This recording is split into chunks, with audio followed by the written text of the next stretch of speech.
and findings of the forensic audit into Kenyatta National Hospital's payment systems, the internal control failures, and the governance and oversight measures being implemented, including reforms recommended by the Auditor General, the Ethics and Anti-Corruption Commission, and the Ministry of Health to prevent fraud.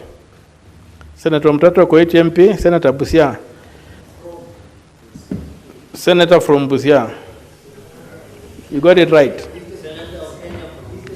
Senator of the Republic of Kenya from the county of Busia. Statement pursuant to Standing Order 56-1B. The Chairperson Standing Committee on Trade, Industrialization and Tourism.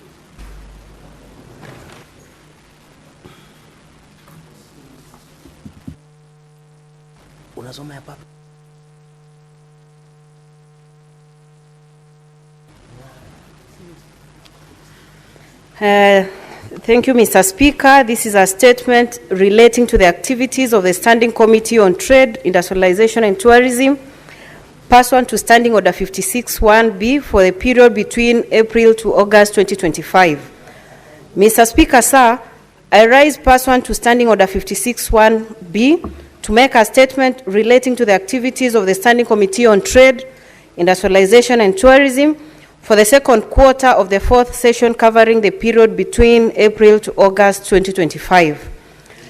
During the period under review, the committee held 30 meetings, during which it considered 18 statements, 4 bills, and conducted 2 inquiries.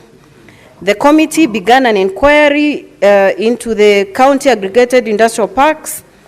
In the phase 1, 19 counties had 500 million allocated for construction of the CAIPs, and deadline for completion was July 2025. The inquiry is still ongoing, and the committee will table a report once complete. 4, the committee is also looking into the process of leasing public sugar companies, namely Nzoia Sugar Company, Chemelil Sugar Company, Sony Sugar Company, and Moroni Sugar Company. The committee has received responses from both the Ministry of Agriculture and Livestock and the Privatization Commission. The committee intends to visit the sugar mills and meet sugarcane farmers prior to tabling its report. 5, the committee conducted retreats to consider submissions received on the Creative Economy Bill of 2024, that is Senate Bills number 30 of 2024, and the Cooperatives Bill 2024, which is the National Assembly Bills number 7 of 2024. And further, the committee conducted a retreat sponsored by the Ministry of Interior and National Administration to consider a legislative proposal on essential goods. Mr. Speaker, sir, during the period under review, the committee considered the following bills. 1, the Creative Economy Support Bill, which is Senate Bills number 30 of 2024. The Startup Bill, that is Senate Bills number 14 of 2022, the Cooperatives Bill 2024, which is National Assembly Bills number 7 of 2024, and the Business Laws Amendment Bill, which is Senate Bills number 54 of 2024. The committee reviewed the amendments made by the National Assembly and the Startup Bill. On the Startup Bill, the committee rejected some amendments made by the National Assembly on the bill, and the report of the committee was tabled in the House during this period. Then the Creative Economy Support Bill, which is Senate Bills number 30 of 2024, which seeks to streamline and monetize the creative space for creatives in Kenya. The committee considered the submission received following public participation and tabled its report during this period. 9, the Cooperatives Bill of 2024, which is National Assembly Bills number 7 of 2024, which is a bill that seeks to revamp the cooperatives in line with the current times, with the challenges that have been experienced with circles lately. This bill was timely. The committee has considered the submission, received and amendments to the bill, and a report was tabled during this reporting period. Mr. Speaker, sir, during consideration of the statements, the committee observed that there was an increased number of statements pending before it and required the attention of the relevant cabinet secretaries and governors. The committee has therefore scheduled to invite the cabinet secretaries and governors to appraise the committee on the status of the pending statements relating to their specific mandates. The committee will prioritize the finalization of these pending statements and other legislative business before it. 11, the committee will continue with its oversight of the counties through scheduled county oversight inspection and networking visits and public engagement to ensure continued implementation of programs and legislative business within its mandate. In particular, the committee will visit the county aggregated industrial parks, tourism facilities, and markets in the counties. Additionally, the committee will finalize on the inquiry of leasing of public sugar mills.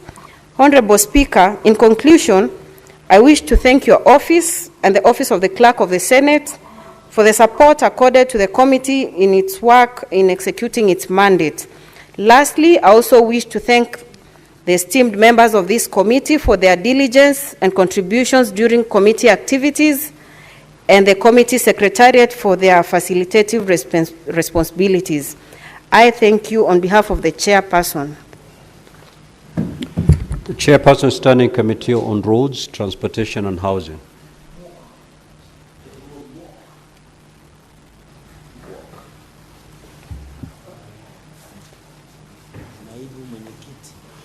Mr. Speaker, sir, I rise pursuant to Standing Order 56(1)B to make a statement on the activities of the Standing Committee on Roads, Transportation, Housing for the period between 1st May 2025 and 31st August 2025. Mr. Speaker, sir, during the period under review, the committee held 20 sittings, considered 14 statements and 1 legislative proposal. During the period, a total of 21 statements that were before the committee were considered and concluded.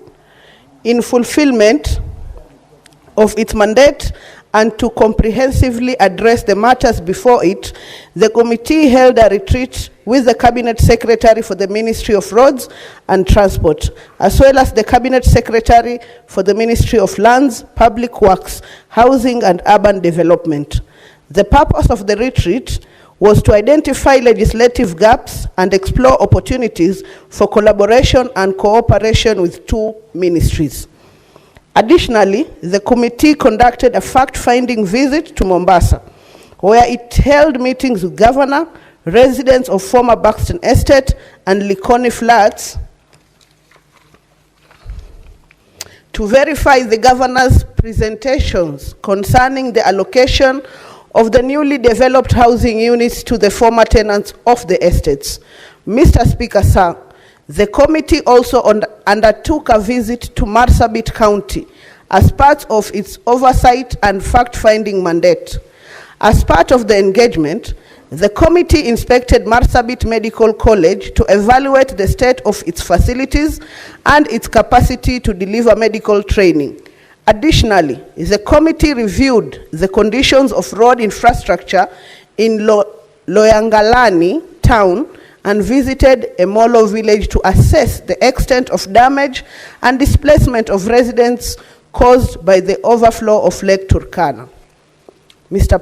Speaker, sir, in this period, as part of parliamentary diplomacy, the committee undertook a visit to the East African community in Arusha, Tanzania, on a familiarization visit of the infrastructure projects under programs currently under implementation in Tanzania by the East African community. Mr. Speaker, sir, the committee faced the following challenges which delayed conclusion of legislative business before it. 1, delayed response to statements, petitions, and inquiries from the government agencies.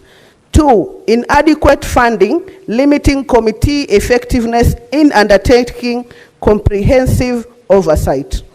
3, frequent overlaps with the parliamentary obligations affected quorum and the timely convening of committee meetings. And 4, rescheduling and postponement of committee meetings with key external stakeholders, especially cabinet secretaries and governors.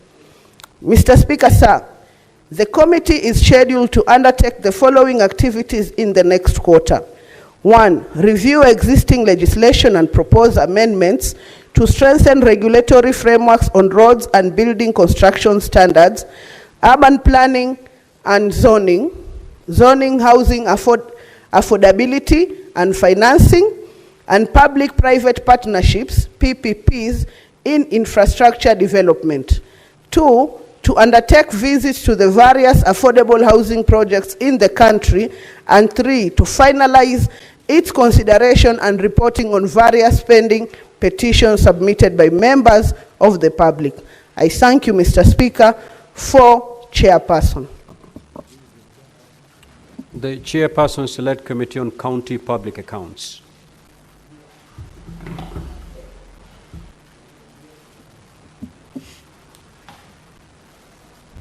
Thank you, Honorable Speaker. I'm taking this statement on behalf of the chair, the Honorable Moses Otieno Kajwang, who's away.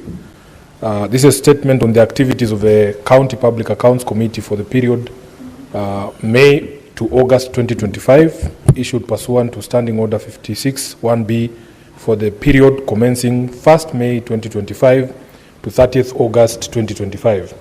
Mr. Speaker, I rise pursuant to Standing Order 56-1B to make a statement on the activities of the County Public Accounts Committee for the period commencing April 2025 to August 2025. During the period under review, the committee held a total of 28 meetings within and outside the precincts of Parliament to consider matters within its mandate. Mr. Speaker, sir, as you may recall, at its sitting on Thursday, 27th March 2025, the Senate considered the report of the County Public Accounts Committee on the Auditor General's reports for the financial year 2023-2024 and resolved that the committee undertakes an inquiry into the issues raised, conducts project inspections to verify their status, and follows up to ensure that officers implicated in any misappropriation of funds or breaches of the law are thoroughly investigated and prosecuted where culpable. During the period under consideration, the committee invited various county executives to consider the actions they have taken to address the unresolved issues raised in the Auditor General's report and on the financial statements of the county executives and the report of the Auditor General on financial statements on receiver of revenue. Mr. Speaker, sir, despite the Senate having accorded counties a period of over 90 days to implement its various recommendations, the committee has observed with deep concern the apparent unwillingness by county governors and accounting officers to take corrective actions. This conduct not only amounts to contempt of the Senate, but constitutes a violation of Section 53 of the Public Audit Act, Chapter 412B. In light of this, the committee has scheduled a report-writing session at which it shall further recommend punitive measures against the responsible officers with a view to ensuring that persons entrusted with the management of county finances comply with the provisions of the law and uphold sound principles of financial management. The committee observed that several critical issues remained unaddressed, including unsupported expenditures, stalled projects, non-remittance of statutory deductions, weak financial and record management systems, payments made outside IFMIS, unauthorized budget reallocations, poor asset and liability registers, human resource mismanagement, a persistent wage bill crisis, inadequate revenue collection, and the accumulation of pending bills across counties. These challenges point to systemic weaknesses in financial governance and underscore the urgent need for strict enforcement of accountability measures within county governments. Mr. Speaker, sir, it is worth noting that all public institutions are transitioning from the cash-based to accrual basis of accounting. In this regard, the committee invited the Cabinet Secretary for National Treasury and Economic Planning to provide an update on the readiness of counties to adopt the new accounting framework. The CS for National Treasury and Economic Planning informed the committee that the transition from cash-based to accrual accounting was being implemented in phases over a 3-year roadmap beginning 1st July 2024 with full compliance to international public sector accounting standards IPSAS expected by 30th June 2027. He explained that in the first year, counties are required to prepare an opening statement of financial position and report on financial assets. In the second year, they will report on financial assets, inventories and liabilities, and by the third year, they will be expected to comprehensively report on fixed assets, all financial assets, and all liabilities. The CS assured the committee that the structured roadmap supported by IFMIS re-engineering, updated asset registers, an asset valuation framework, and targeted capacity building programs places counties on course to achieve that transition. He acknowledged, however, that inadequate funding, compliance by county entities, and enhanced technical capacity remain critical to ensuring readiness and timely compliance. Mr. Speaker, sir, during the period under review, the committee noted a gap in the oversight of county governments' additional allocations and accordingly invited the Cabinet Secretary for National Treasury and Economic Planning. The CS informed the committee that collaboration with development partners is governed by the Public Debt and Borrowing Policy of 2020, under which the National Treasury negotiates financing agreements while implementation is delegated to ministries, departments, and agencies. He explained that the grants are determined by the implementing MDAs in consultation with beneficiary counties and subsequently incorporated into the county government's additional allocations bill, and accountability therefore is anchored on monitoring and evaluation frameworks including the minimum access conditions and minimum performance conditions, while MDAs are responsible for ensuring that funded projects are embedded in the county integrated development plans and annual development plans. However, as a committee, we observed persistent oversight gaps since conditional grants often fall outside robust scrutiny compared to the equitable share.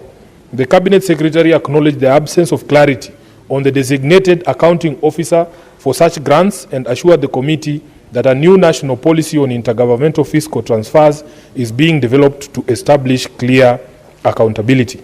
We observed accountability gaps in the implementation of NARIP, NAVCDP, and the FLOCA program, which provides a compelling justification for strengthening the Senate's oversight role over conditional and unconditional grants. Mr. Speaker, sir, finally, I wish to commend the members of the committee and the Secretariat for their diligence and commitment, which enabled the committee to comprehensively review the status of reports from county executives on actions taken to address the unresolved issues in the Auditor General's report for the financial year 2023-2024. Their dedication demonstrates the Senate's firm resolve to uphold accountability, strengthen oversight, and safeguard public resources. With those few remarks, Honorable Speaker, I submit, signed by the Chair, the Senator Moses Otueno Kajwang, CBS MP. Now, Honorable Senators, I will allow comments for not more than 15 minutes. And therefore, if you get a moment to speak, you shall speak for not more than 3 minutes. Senator Osotsi. Thank you, Mr. Speaker. Mr. Speaker, allow me to make comments on two statements, starting with a statement by Senator Cherargei on the reward scheme for sportsmen. Mr. Speaker, I think we need to have a structured reward scheme, probably defined in law, under maybe the Sports Act or the relevant regulations, so that the rewards to sportsmen is not arbitrary. It is based on some proper scheme. We saw the other day for Harambee Stars players being given one of these affordable housing houses. Is it a 1-bedroom or 2-bedroom? We need a proper mechanism, Mr. Speaker, so that we know when our sportsmen shine, there is a proper procedural mechanism in which they are rewarded. So on that basis, I support that statement. Secondly, on the statement by Okenyuri, Senator Okenyuri, on the bonuses paid to tea farmers, disparities. Mr. Speaker, I come from a county that grows tea, and we have the same challenge where farmers are going to get much lower bonuses compared to their counterparts in Mount Kenya region and other regions. I think this is an issue that needs to be looked at, and the criteria for determining how much bonus should be paid must be clear, Mr. Speaker. We must be told why would farmers from a particular region earn higher than farmers from other regions? Is it because of quality of tea, or what is it? What is the criteria? I think that's a very, very important statement, and I would request the Committee for Agriculture to really look into this matter, because some of our farmers are even uprooting tea and planting other things, Mr. Speaker, because they are not benefiting much from tea production, and also because they are discouraged when they see farmers from the mountain earning more than them. They feel so bad and they decide to venture into other things, Mr. Speaker. Mr. Speaker, for those few remarks, I support. Senator Bone.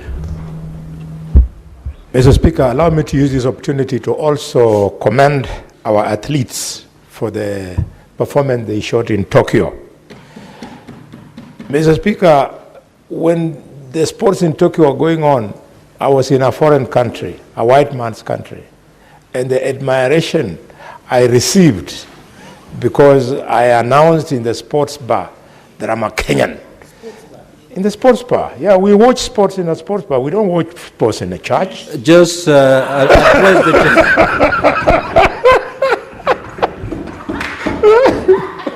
If you want to take the Holy Communion, you go to church. If you want to see sports, you go to the sports bar. Mr. Speaker, sir, we are taken so seriously as far as sports is concerned. I therefore want to applaud the President for the recognition he gave to these young people, but also want to encourage government not to make it look like it's a presidential intervention. We have a proper budget that defines who gets what, for what reason, and at what time. Mr. Speaker, speaking on this victory by Lilian Odira, a Luo young girl, is a testament to the fact that all the Kenyan children can do what children in other tribes do. All they need is incentive. For a long time, many people thought that athletes was for young people from the Kalenjin nation.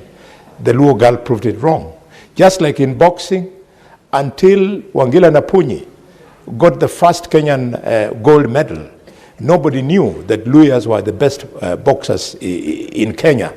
And hearing the history of the speaker when he was in a primary school in Magarini and the things he did, there's a talent.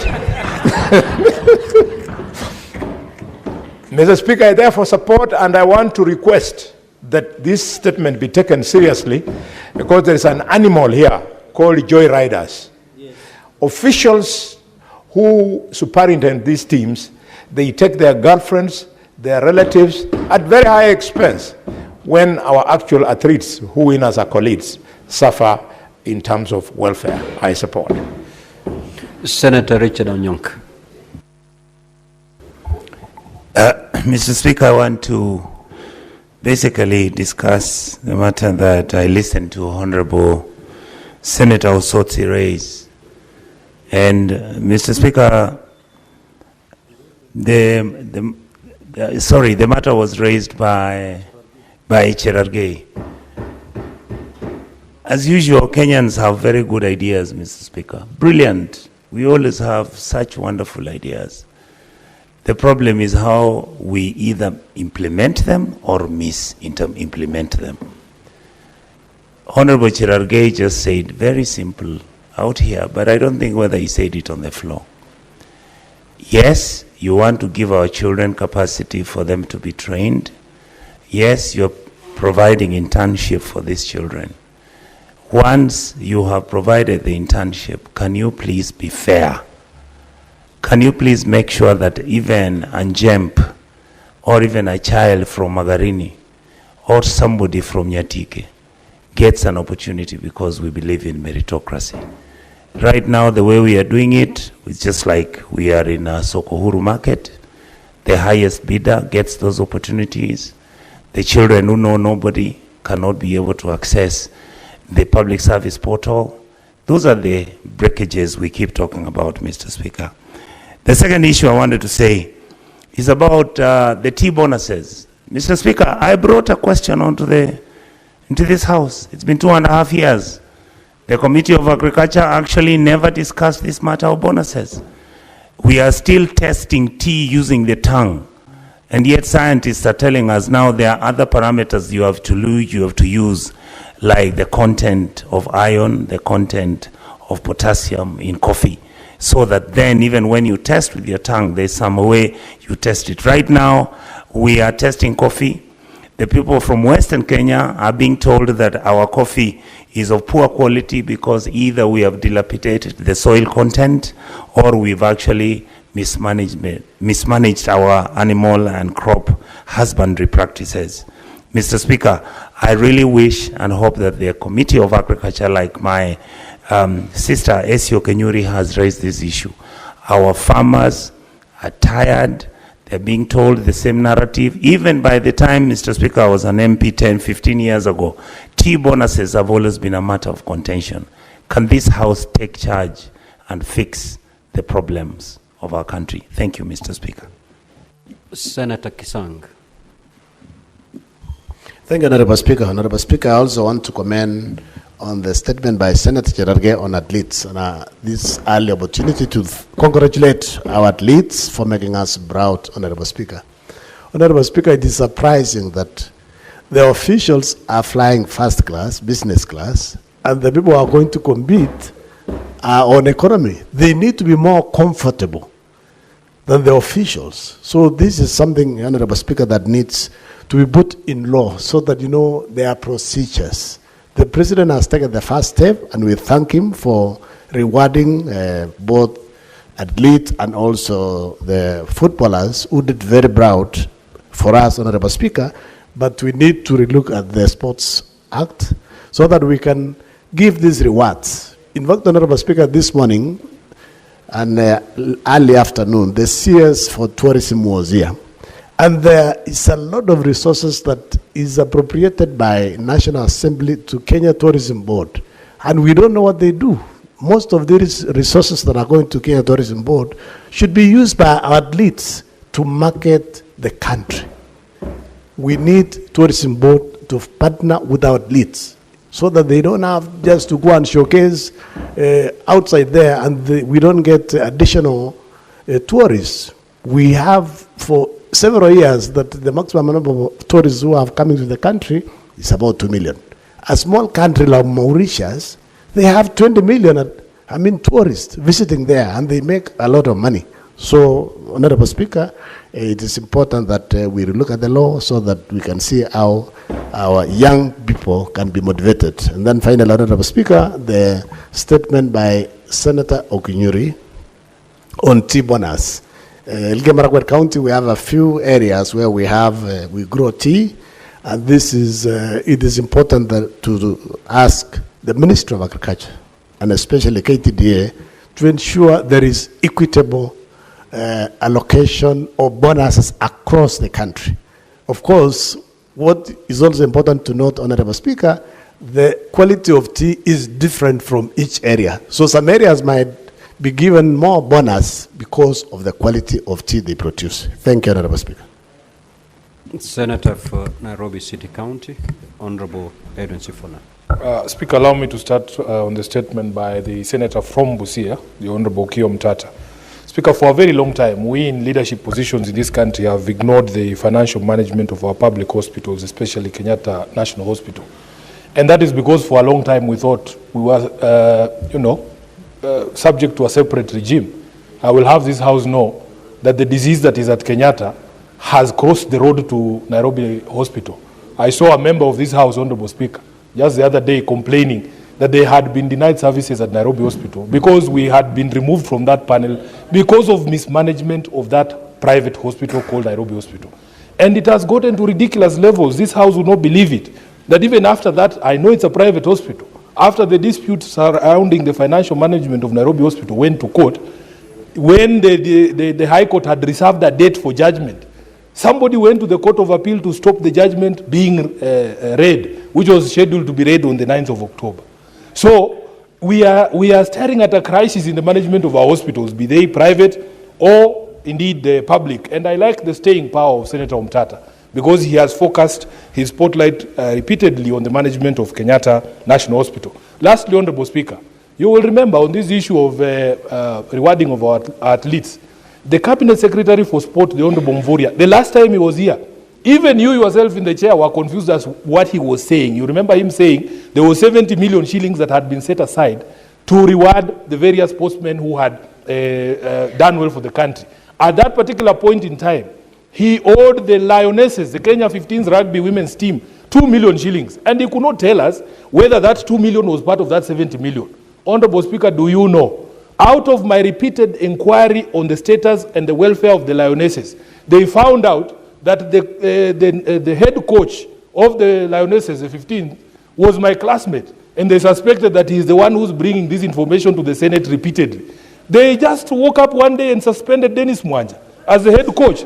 For political reasons, Honorable Speaker, the young man has been suspended, judged without any trial or inquiry, just because he has repeatedly insisted on saying, Sifuna, when you see Mvurya there, ask him when he's paying the money for the Lionesses. So, I support Honorable Cherargei when he says, let us know, all athletes, when you perform well for your country, what are your expectations? Who comes up with these figures, 5 million, 2 million, from which vote? From which vote? Even when we were debating the rules on housing here, we asked, we have a housing board that is supposed to allocate houses. How can the president just stand up and say teachers get 40%, these athletes get 30%? You know, we are lying to these young men. So let there be a regime where it is clear, if you win gold, this is what you get, and it comes from which vote. I thank you, Speaker. Senator John Yutu.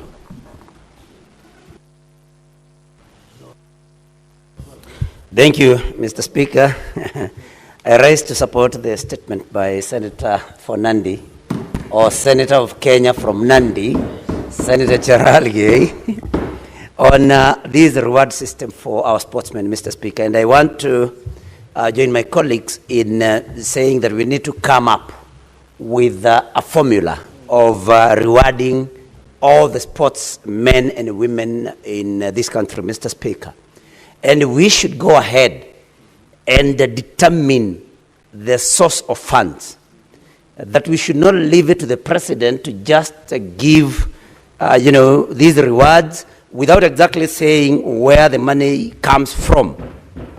If it is his personal resources, Mr. Speaker, then of course we should be told that it is from his personal resources. And Mr. Speaker, needless to say, that anyone who donates to sportsmen or any other person, millions of money, must also be able to show that they paid tax on such funds if it is from personal sources, Mr. Speaker. We should also include all sportsmen and women and define which sports are actually eligible for this particular reward.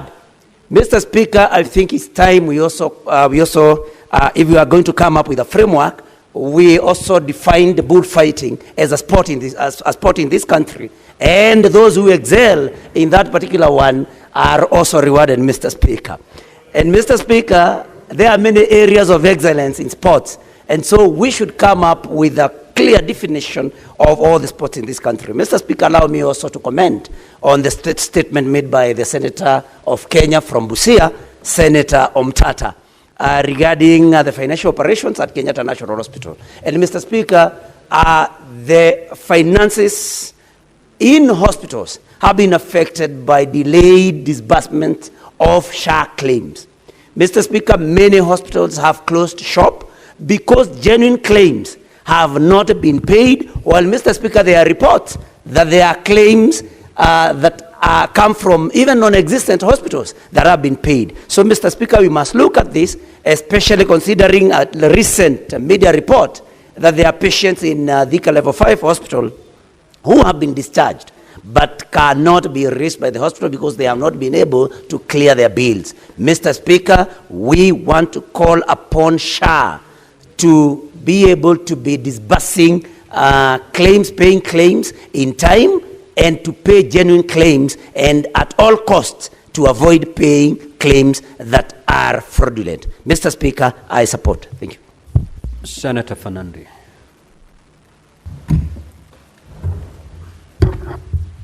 Mr. Speaker, thank you very much. I want to support statement on the issue of tea. Mr. Speaker, it would interest the House that this unfairness continue to bedevil all of us. Mr. Speaker, as I talk today, 4 months down the line, money to KCC farmers are yet to be paid. Yet they have supplied milk. Mr. Speaker, there is crisis in agriculture sector. Mr. Speaker, for example, even on tea issue, Mr. Speaker, I want to confirm to colleagues, there are people who are saying that there is different quality of West Rift and East Rift in terms of tea from Mount Kenya region and West Rift. That is Bungoma, Nandi, Kericho, Bomet, Kisii, Nyamira. There is no difference, Mr. Speaker. We don't know when it comes to bonus and tea prices. Mr. Speaker, for example, like Kinoro, in Mount Kenya, they are getting 48 shillings and 10 cents. In Mudete, Vihiga County, they are getting 10 shillings. In Chebut, they are getting 12 shillings. In Kapsara, they are getting 10 shillings. In Nyasiongo, they are getting 12 shillings. In Momul, they are getting 24 shillings. In Tegat, they are getting 14 shillings. But all in Mount Kenya, from Kihoro to Michikuru, the lowest is 26 shillings and 50 cents. Mr. Speaker, this is a great travesty justice against tea farmers in this country. Mr. Speaker, if this matter is not addressed by Kenya Development Tea Authority, KTDA, we are going to approve tea. Then we see where lawyers will go in this country, yet they like taking a lot of tea, Mr. Speaker. And many people who are depending on tea, Mr. Speaker. We are going to approve because, Mr. Speaker, I want to thank Senator Ezi. We are suffering, Mr. Speaker. In fact, if you want to die in this country, be a farmer. If milk, we are yet to be paid. Tea, our bonuses have gone to the dogs, Mr. Speaker. Sugar cane is wobbling, Mr. Speaker. We are left to the masses of the maker, Mr. Speaker. Mr. Speaker, this issue of tea, and I want to call upon KTDA, because they are the management company, and directors, that we have elected them that they must sign a performance contract in terms of bonus. Mr. Speaker, can you believe you are being paid 12 shillings in Chebuti factory in Kapsabet, but you are paying the plaka or muchunaji wa chai 13 shillings? Yani you have to add 1 shilling for that you are being paid, Mr. Speaker. Is this not death, Mr. Speaker? We must be told what is happening, and I want to tell CS Mutai Kagwe that you are now starting to treat us abnormally, and things will start becoming abnormal, Mr. Speaker. We must be told what is happening. There cannot be issue of quality. We went, and I want to agree that they are still using tongue to taste. Mr. Speaker, I wish I could be added 30 seconds to finish. There is no... Give the Senator 1 minute to conclude. Mr. Speaker, I might end up breaking down and crying because my people are suffering, Mr. Speaker. Let no one tell you that they are using tongue to taste tea. The difference between tea from Mount Kenya region and West region, there is no difference. There is no difference, Mr. Speaker. What happens in Mombasa is when the prices are good, they sell from central Mount Kenya region. But when the prices are poor, they come out with West Rift. And that is why they are telling us about foreign exchange and in terms of international pricing. There are cartels, Mr. Speaker, in Mombasa. And I'm challenging Mutai Kagwe to work on this issue and call me so that I can give the names of the cartels. I yield, Mr. Speaker, with a heavy heart. Senator Omtata. Mr. Speaker, first of all, on the question of sports, I want to support the statement by Senator Chererke because I think sports is no longer just entertainment. Sports is an industry, and some of the richest people in the world are sportsmen. We must look at sports as an avenue for making Kenyans rich, and we must spread these sports out. Because you get people like Wanyonyi running, people like Omanyala, people like the lady from Nyanza. These are coming from areas that are not traditionally sports areas in this country. We had Rudisha coming also from areas that did what? Ereng. So we need to spread these sports so that you can tap these young people when they are still very young. Also, on the statement about tea, allow me to play the devil's advocate a bit. I think there's a big problem also on areas which are getting low quality prices, because KTDA has sort of left these areas, and you'll find some of these areas like in Kisii and whatever, there are so many other small characters picking tea, collecting tea leaves and trying to sell them. So quality control has gone out. What I would love to see is KTDA spreading its wings, the way it has spread wings in Central and been able to manage that market. It spreads its wings down to these other parts and manages that market. And these people come and buy any type of tea, and then they compromise quality to be taken out of the industry. Because I think it's not fair to just cluster things as saying that Central gets this ones get that. No. The issue is that KTDA will sort of run out of these other areas when they liberalized the market and allowed every Tom, Dick, and Harry to be a tea buyer, a tea processor. So we need some regulatory regime so that the same discipline we see in Central should be extended down there, so that the tea that is produced and the leaf quality are also managed and contained well. So, Mr. Speaker, sir, I call on the KTDA and the ministry to see what they can do to govern the tea industry in these marginalized areas in such a manner that it can be beneficial to all of us. And I would like to persuade ourselves to move away from the issue of profiling regions and deal with the problem without looking at the region. This problem of KTDA has no geographical region in terms of geographical region. It's a management problem, and the management problem can be resolved without changing the regions or accusing a region. Thank you, Mr. Senator Joyce Korir. Yeah, thank you very much, Honorable Speaker.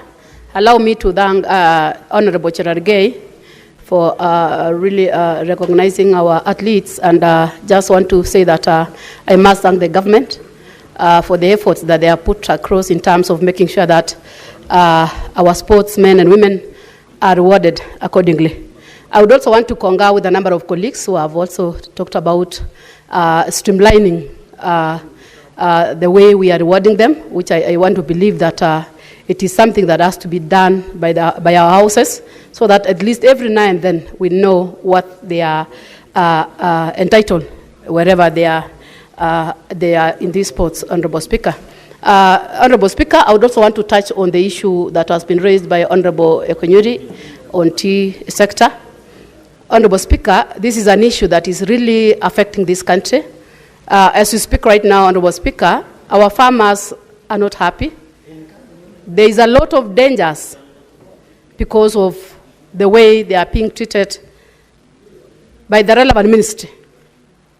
These are issues that has been raised year in, year out, which I want to believe that if we can raise to occasion and stop this sideshow of just speaking because it's a matter of just speaking about tea, and really working out to an extent that we can listen to the stakeholders, because we've heard a lot of stories year in, out, talking about the issues of the price fluctuations.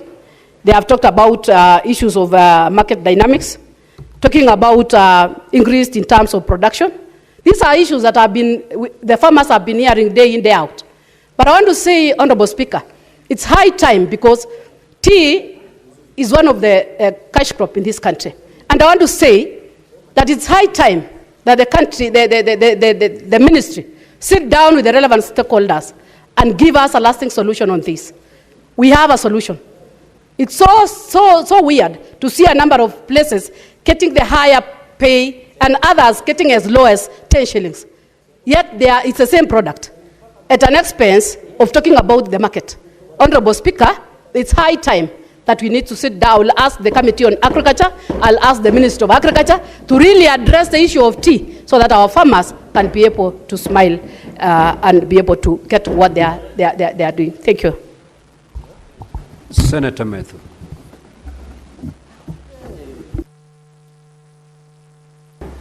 Thank you very much, Mr. Speaker. You know, I'm a sports enthusiast. And, Mr. Speaker, you must also note that I am the first person from Jambini village to ever participate in international football when I represented this Augusta House during the East African Parliamentary Games in Juba and in South Sudan, and I did very well. So I rise to support this particular statement that has been sought by Senator Cherargei. And Mr. Speaker, sir, I also want to first congratulate our athletes because of the very brilliant performance that we got from the Tokyo outing just the other day, Honorable Speaker. I would want to support this statement and say this, Mr. Speaker. Sports is a critical component, and as a country, Kenya is a powerhouse in sports, be it the rugby 7, be it the football. You saw our outing in the Chan the other day, Honorable Speaker, be it the world athletics, golf, many other sports, swimming, and many other sports, Honorable Speaker. But we must get a framework of rewarding excellence in sports, Honorable Speaker. We can't leave it to an individual to make decisions at their whim, Honorable Speaker. If anybody wants to give a token to anybody, especially to our sports people, Mr. Speaker, if you want to give our sports people any token, that will be up to you. But there must be some framework of what an athlete, what a sports person would get if they perform and get maybe a gold medal, get a bronze medal, get a silver medal, Honorable Speaker. They must know that this is what we would expect from government, Honorable Speaker. We can't just wake up haphazardly and say, if you score a goal, I'll give you $1 million. Tomorrow another person will score a goal and there's nothing to be given, because we can't leave it to anybody to just make a decision. You know, Mr. Speaker, if the athletics went to Tokyo, now wake up and say, now we also want a share of the affordable housing, how will we stop them if we allowed the footballers who never even made it to the semi-finals? These ones already have a gold medal. They have come home with a gold medal. Some have come home with a silver medal, Honorable Speaker. So we must get to understand that there is a specific budget of the amount of money that will be set aside to appreciate our sports people when they go out, Honorable Speaker. Maybe finally, is what Senator Boni has raised. We must also ensure that we allow people who deserve to travel, rather than people who don't deserve travel, and the people who deserve to travel, they remain here. I don't know what the problem Senator Boni has with people traveling with their girlfriends, especially if it is on their own budget. But if it is on the government budget, Honorable Speaker, if it is on the government budget, Honorable Speaker, then the people who should travel are the people who actually are participating in that particular game, and the technical people who are supposed to support the other people. If you want to travel with your girlfriend, you can travel with them, but at your budget. It's not a problem. Those are extracurricular activities, and they should be allowed, and they should be encouraged. Senator Olekina. Thank you, Mr. Speaker. Mr. Speaker, I just wanted to comment on this statement by Senator Esio Kinyori in regards to the issue of bonuses on tea. Mr. Speaker, first, I was listening carefully and keenly to my colleague, the senator from Nandi County, and I could see how emotional he was in terms of this issue of bonuses. And my views on the bonuses is completely unorthodox, because I don't subscribe to the school of thought that says that the importance of tea bonuses is universal. There are several factors that determines. One of the factors is the soil conditions, management, and it is very difficult for us to continue holding ourselves with colonial shackles where we are determining and saying that the tea price must be this. What happens if those people who are consumers of that tea do not want the tea from, let's say, Mount Kenya? They would prefer tea from Nandi because of different climate conditions. So I think we have to be realistic.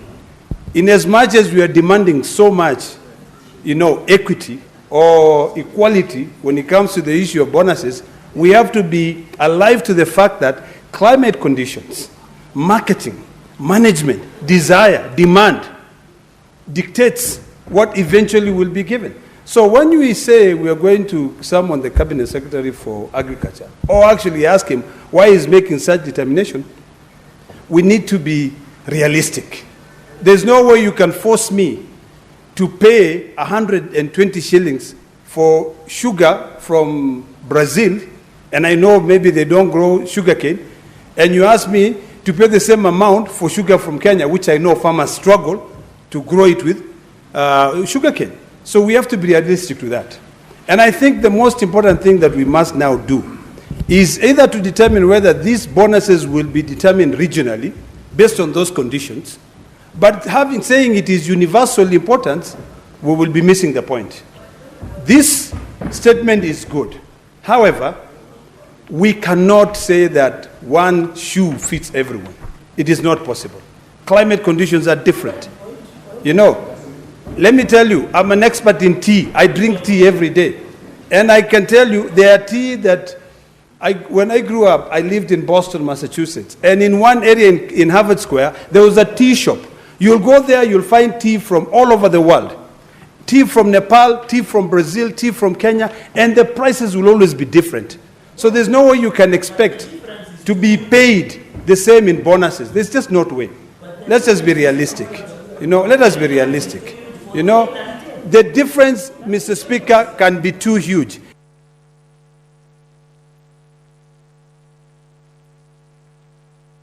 What is your point of order, Senator Joyce? Yeah, thank you very much, Honorable Speaker. I always respect my good neighbor, Honorable Ledama. But I want to say that it's always good, especially when it's an issue that is touching on the farmers, to do a proper research and check on the quality of tea across the country and even across the world. Korir, what is disorderly about Senator Yeah, Ledama? he's not in order because he's misguiding the country in terms of how the prices are being given, Honorable Speaker. The prices are given based on the quality of tea. Can you challenge us that the tea from the South Rift is poor quality? Can you challenge us? Senator Joyce Korir, that is according to his understanding. If you wanted to give him information to the contrary, then you could have stood on a point of information. Allow me to inform him. No, you're out of order. Based on the facts. No. Take your seat. Conclude. Mr. Speaker, I had not concluded. If you may allow me 1 minute. Senator for Kilifi, what is your point of order? On a point of order, Mr. Speaker. I heard my colleague, Senator Joyce Korir, saying, Mr. Deputy Speaker. I was wondering whether my ears were hearing the right thing. Do we have a Deputy Speaker sitting right now? Or do we have a Speaker in the House? For Kilifi, Senator Joyce Korir was on a point of order, so you cannot raise on a point of order against her. Senator Lekina, I'm informed you had already utilized your 3 minutes. You had already utilized your 3 minutes. Senator, no. From the table, you had utilized your 3 minutes. Senator Alexander Mundigi. Asante Bwana Spika kwa kunipa nafasi niweze kuchangia mjadala wa mambo ya kilimo. Mimi mwenyekiti mdogo wa mambo ya kilimo. Ni asante kwa Kinyuri kwa kuleta statement inahusu mambo ya kilimo. Bwana Spika, nataka niseme mambo ya kilimo sio mambo ya mchezo ya paka na panya. Ninasikia watu wakilia mambo ya mbei.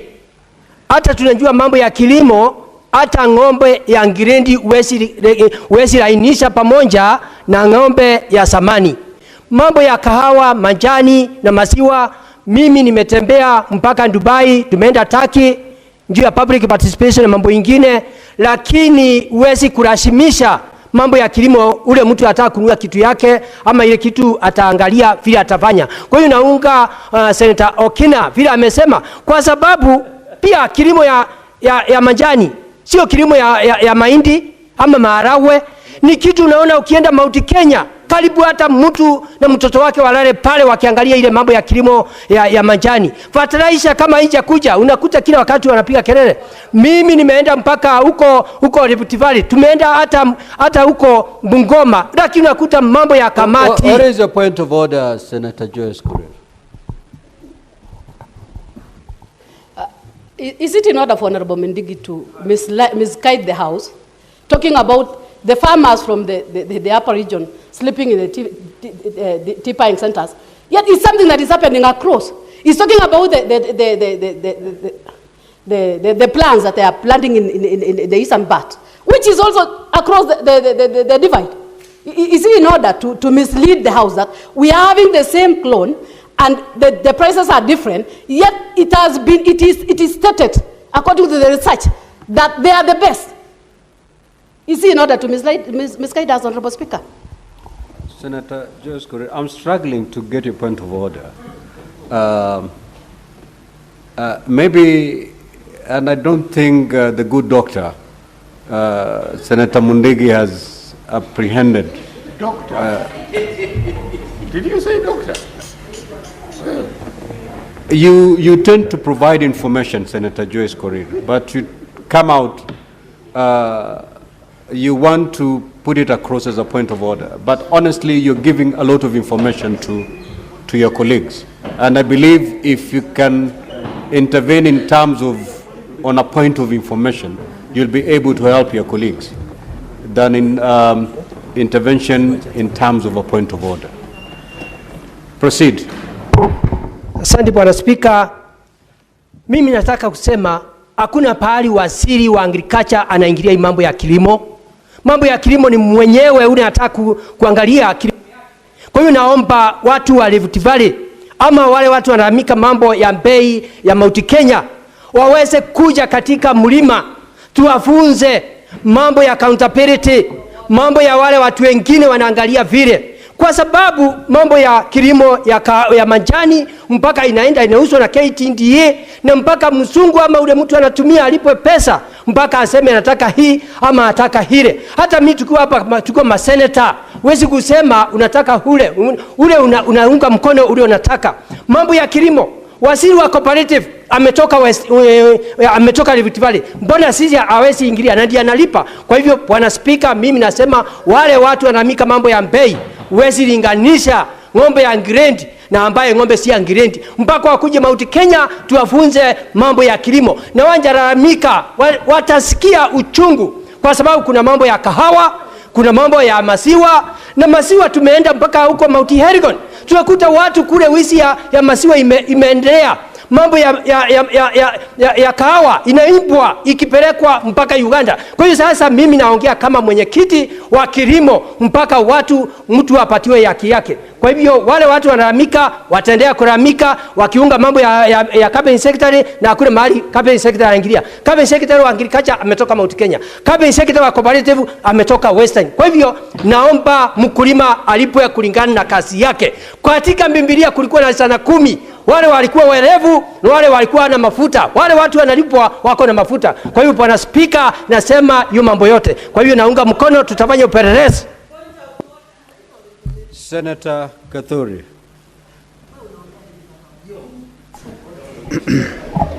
Thank you, Honorable Speaker, for this opportunity. Mr. Speaker, this issue has generated a lot of heat.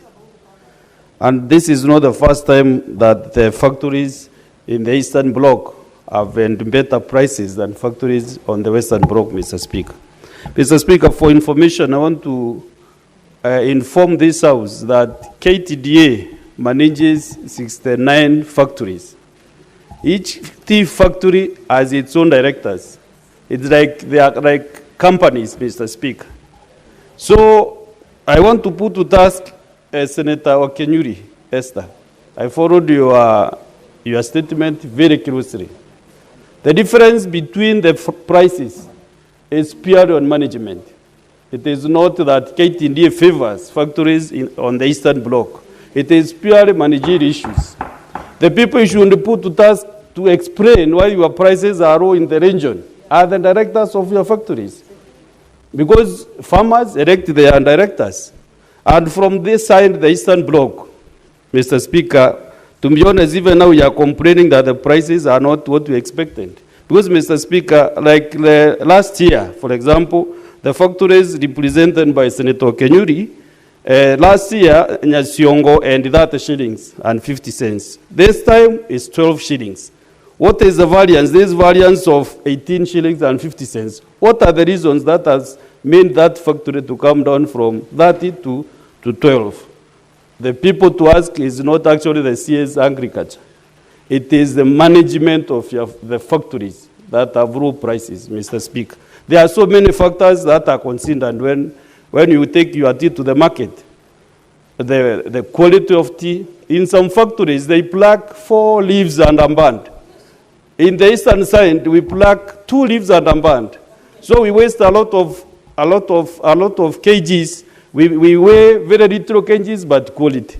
There's other side, they have a lot of kgs, but poor quality. So when we take this tea to the world market, those buyers will go for the best tea. They taste. I don't need any information on tea issues. You've not been in this registration for the last 14 years on tea issues. Now, Mr. Speaker, let me also advise Senator Joyce. Let your factory sell directly, because in the Tea Act 2020, we provided that the factories can sell directly their tea to the international market. Why don't they take that option of selling directly without using KTDA? Mr. Speaker, tea issues, what they should do is to sit with the management and they know the reasons why the tea is fetching low prices, not because KTDA favors the tea in the Eastern Bloc. If there is one to blame, you blame the buyers, because they prefer tea, because the tea. Senator Managatai, you may now proceed to give your notice, because that business had been deferred.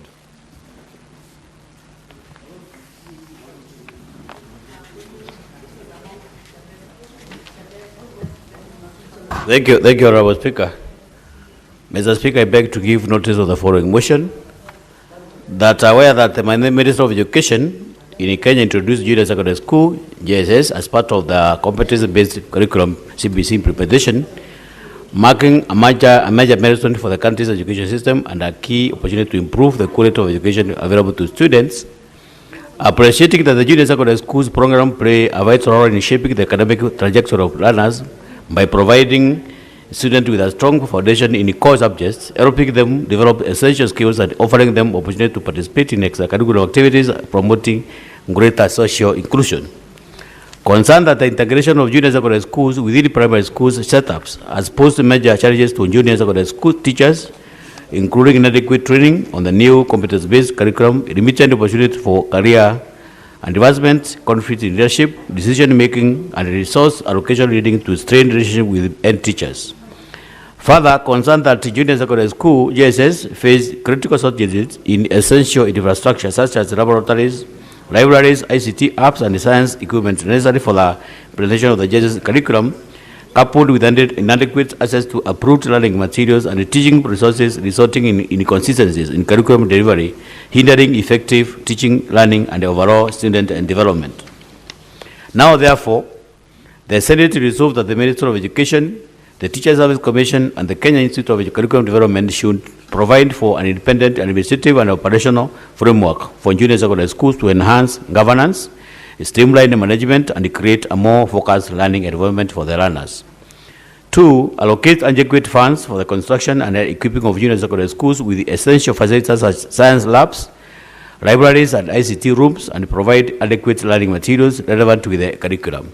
3, offer professional development program for junior secondary school learners to help them specialize in specific subjects to effectively implement the JSS curriculum. 4, develop a clear progression framework for junior secondary school teachers, including opportunities for promotion and additional responsibility allowance. Number 5, formulate clear policies and guidelines outlining the structure, curriculum, and management of junior secondary schools. And number 6, and the last one, ensure an optimal teacher-to-student ratio to facilitate personalized student attention and effective learning. I move, Honorable Speaker. Next order. Order number 8, motion, approval of Senator Consolata Wakwabubi to serve in select committees of the Senate. The Senate Majority Leader.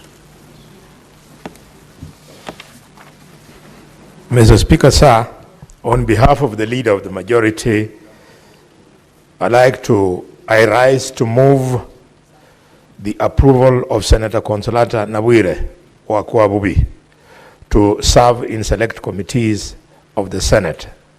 That notwithstanding the resolution of the Senate met on the 12th of February 2025 on the approval of senators to serve in various standing committees of the Senate, and pursuant to standing orders number 197, 199, and 228 following nomination by the Senate Business Committee, the Senate approves the nomination of Senator Consolata Nabwire Wakwabubi, MP, to serve in the Standing Committee on National Cohesion, Equal Opportunity, and Regional Integration, and the Select Committee of Delegated Legislation.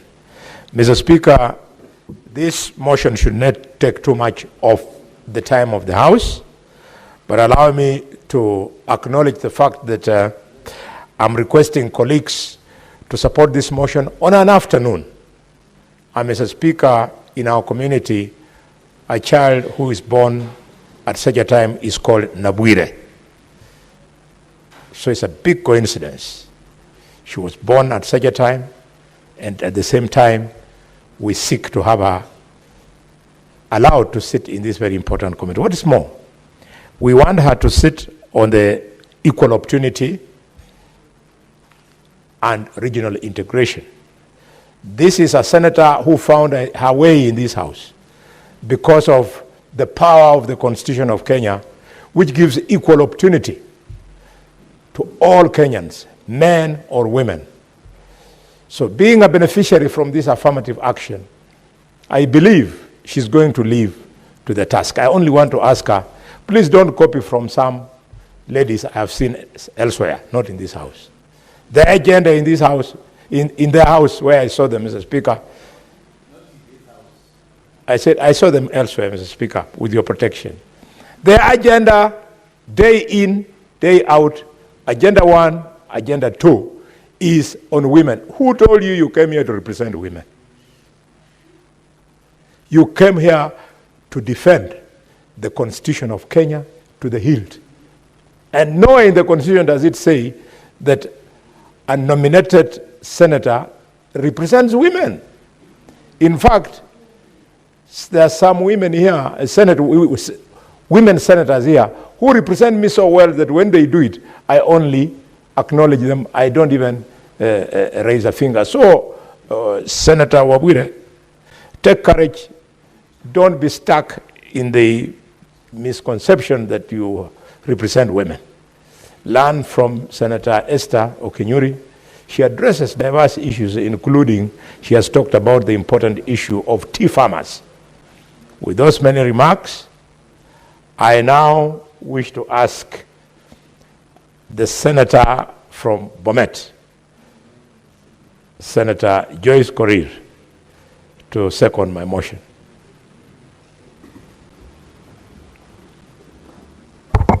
Yeah, thank you very much, Honorable Speaker. Allow me to really congratulate the party that has also brought me here for giving chance to my sister, the honorable member, and to also to thank her for accepting to work as a nominated member. I know she's up to the task. With the few days that we've stayed together, I've learned a lot. She's ready to work, and I must congratulate her. Honorable Speaker, I beg to second. Thank you. Honorable Senators, I will now proceed to propose the question, which is that notwithstanding the resolution of the Senate made on the 12th of February 2025 on the approval of senators to serve in various standing committees of the Senate and pursuant to Standing Orders 197, 199, and 228, following nomination by the Senate Business Committee, the Senate approved the nomination of Senator Consolata Nabwire Wakwabubi, MP, to serve in the Standing Committee on National Cohesion, Equal Opportunity and Regional Integration, and the Select Committee on Delegated Legislation. Now, Honorable Senators, this is a procedural motion. However, the floor is open for debate. Before I put the question, I will ask the clerk to confirm if we do have quorum, the requisite quorum for us to proceed to put the question.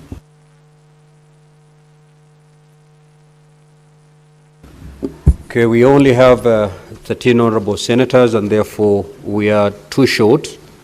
We will defer the putting of the question. Next order.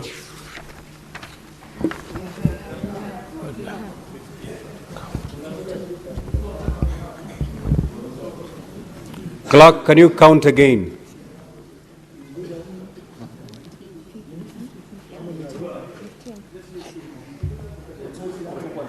Okay, honorable senators, I'm told we do have the requisite quorum now, so I'll proceed to put the question.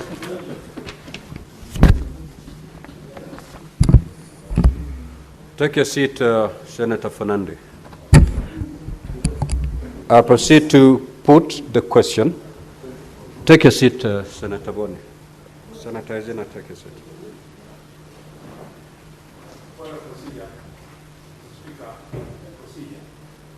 Yes.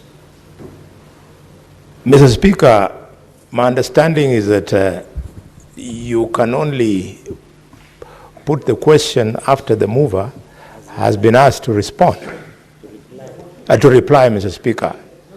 So, if you so wish, Honorable Boni, you may proceed to reply. yes, Mr. Speaker, it's just a question of procedure. This Yes. is what Shukuku You taught may me. proceed to the reply. things must be done. Martin Shukuku. Allow. Thank you, Mr. Speaker. I rise to respond. Thank you. Reply. I'll proceed to put the question.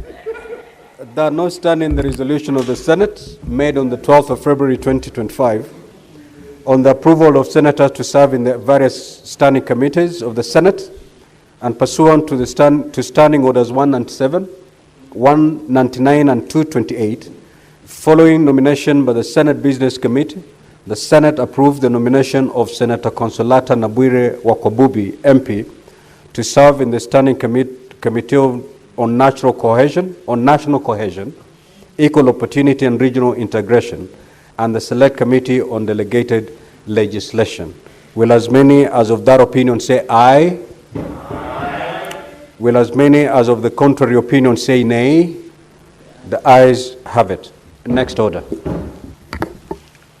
Order number 9, motion, report of the Standing Committee of Finance and Budget on the county government's equitable share cash disbursement schedule for financial year 2025-2026. Division. That business is deferred for lack of the requisite delegations. So, clerk, order number 10, order number 11, order number 12, order number 13, order number 14, order number 15, order number 16, those orders are deferred. So call order number 17. Order number 17, motion, report of the Standing Committee on Devolution and Intergovernmental Relations on a petition to the Senate by Mr. Japheth Makoha, the Executive Director of the the Impact CBO, to amend the County Governments Act 2012 on the mandate of the county governors assigning portfolio of a county executive committee member, CEC, to the deputy county governors.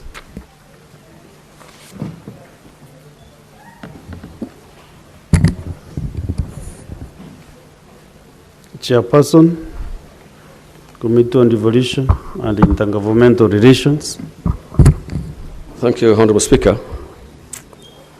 Honorable Speaker, I beg to move the report of the Devolution Committee on petition by Mr. Joseph Makoha, the Executive Director of Tribal Heritage, that the Senate adopts the report of the Standing Committee on Devolution and Intergovernmental Relations as a petition to the Senate by Mr. Joseph Makoha, the Executive Director of Tribal, the impact of CBO, to amend the County Government Act 2012 on the amendment of the county governors, assigning portfolios to the County Executive Committee, member the CCM, to the Deputy County Governors, laid on the table of the Senate on Thursday, 25th September 2025. Honorable Speaker, on April 2024, the Senate received a petition from the same Joseph Makoha to amend the County Act 2012 on the mandate of the county governors assigning portfolios of the county executive committees to the deputy governors. Honorable Speaker, the petition was presented to the Senate on Tuesday, 14th May 2024, pursuant to Order Number 236-2B. Honorable Speaker, this bill, there also has been an amendment of bill by the DS of Bill number 5225, which was earlier discussed. However, I will read the petition. The issue raised in the petition was that Section 32 under Part 5 of the County Government Acts of 2012 relates to the functions of the Deputy Governor, particularly subsection 3 of the Section 22 of the County Government Act of 2012, which states that the Governor may assign the Deputy Governor any of the responsibilities or portfolio as a member of the County Executive Committee. That based on this very Section 32.3, there have been unclear public debates and misunderstanding whether the county governors have assigned or delegated the some functions to the deputies. Honorable Speaker, the petitioner opined that since the county governors have not been obliged by the law to assign duties or portfolios to the deputy governors, this section of the County Government Act of 2012 appears ambiguous in relation to the implementation, as fewer governors have discharged the functions. Further, because of disagreement that have existed between many county governors and their deputies, the CEOs or the governors have avoided the implementation of this section. Moreover, some of the governors have expressed fears and anxieties that assigning their deputies some portfolios might render them ineffective and unpopular in the court of public opinion, especially when the deputy governors apparently display higher performance. Mr. Speaker, Mr. Joseph stated that many county governors, who are mostly politicians but not technocrats, have demonstrated high propensity of picking technocrats as the deputies at election time as a way of employing the citizens to vote for their candidacy tickets. Definitely, this implies that the deputy governors have always displayed a better leadership and governance than the county governors because of their richness of experience in high managerial positions, and majority of votes have held the public notion. The petitioner was concerned that some county governors have strongly felt usefulness of their deputy governors. The petitioner informed that without deputy county governors who selected the deputies based on high committees and suitability getting assigned by functions or portfolios, the citizens strongly feel that it is a waste of business, talent, and time of taxpayers' money. Honorable Speaker, as you are aware, there has been many conflicts over the years, especially other than only 12 counties. Most of the counties, there's a problem between the governors and the county governors, a result of not governors assigning proper duties to the deputy governors. Additionally, that the citizens strongly feel that there is a fear that the money is being paid for the 7 deputy governors is a waste of public funds. It increases the percentage of wage bill against the national revenue, but yet the holders of these offices do not compound positively to the total labor productivity in the executive. Honorable Speaker, the prayer of the petitioner is as follows: amend Section 32, subsection 3 of the County Government Act 2012 by replacing the word may with shall, so that the law obliges the 47 county governors to assign a portfolio to the County Executive Committee to the deputy governors. Amending this section will impact greatly on synergies and harmonious execution of public duties of both county governors and their deputies. In turn, it will demonstrate clear sharing of power. 2, amend this very section and subsection of the County Government Act of 2012 amending this will bring value of monies that were paid out of the consolidated fund for the seven county deputy governors, salaries and remunerations. 3, amending the act will see for the 7 county governments cutting down on the wage bill of the executive because of the county governors will not have to appoint with approval of the county assembly and further allocate salaries and remunerations and other subsistence those associated with the extra county executive committee member. 4, hears and consider the petition with a view of having to be dealt pursuant to the respective laws and further to be disposed of appropriately and expeditiously.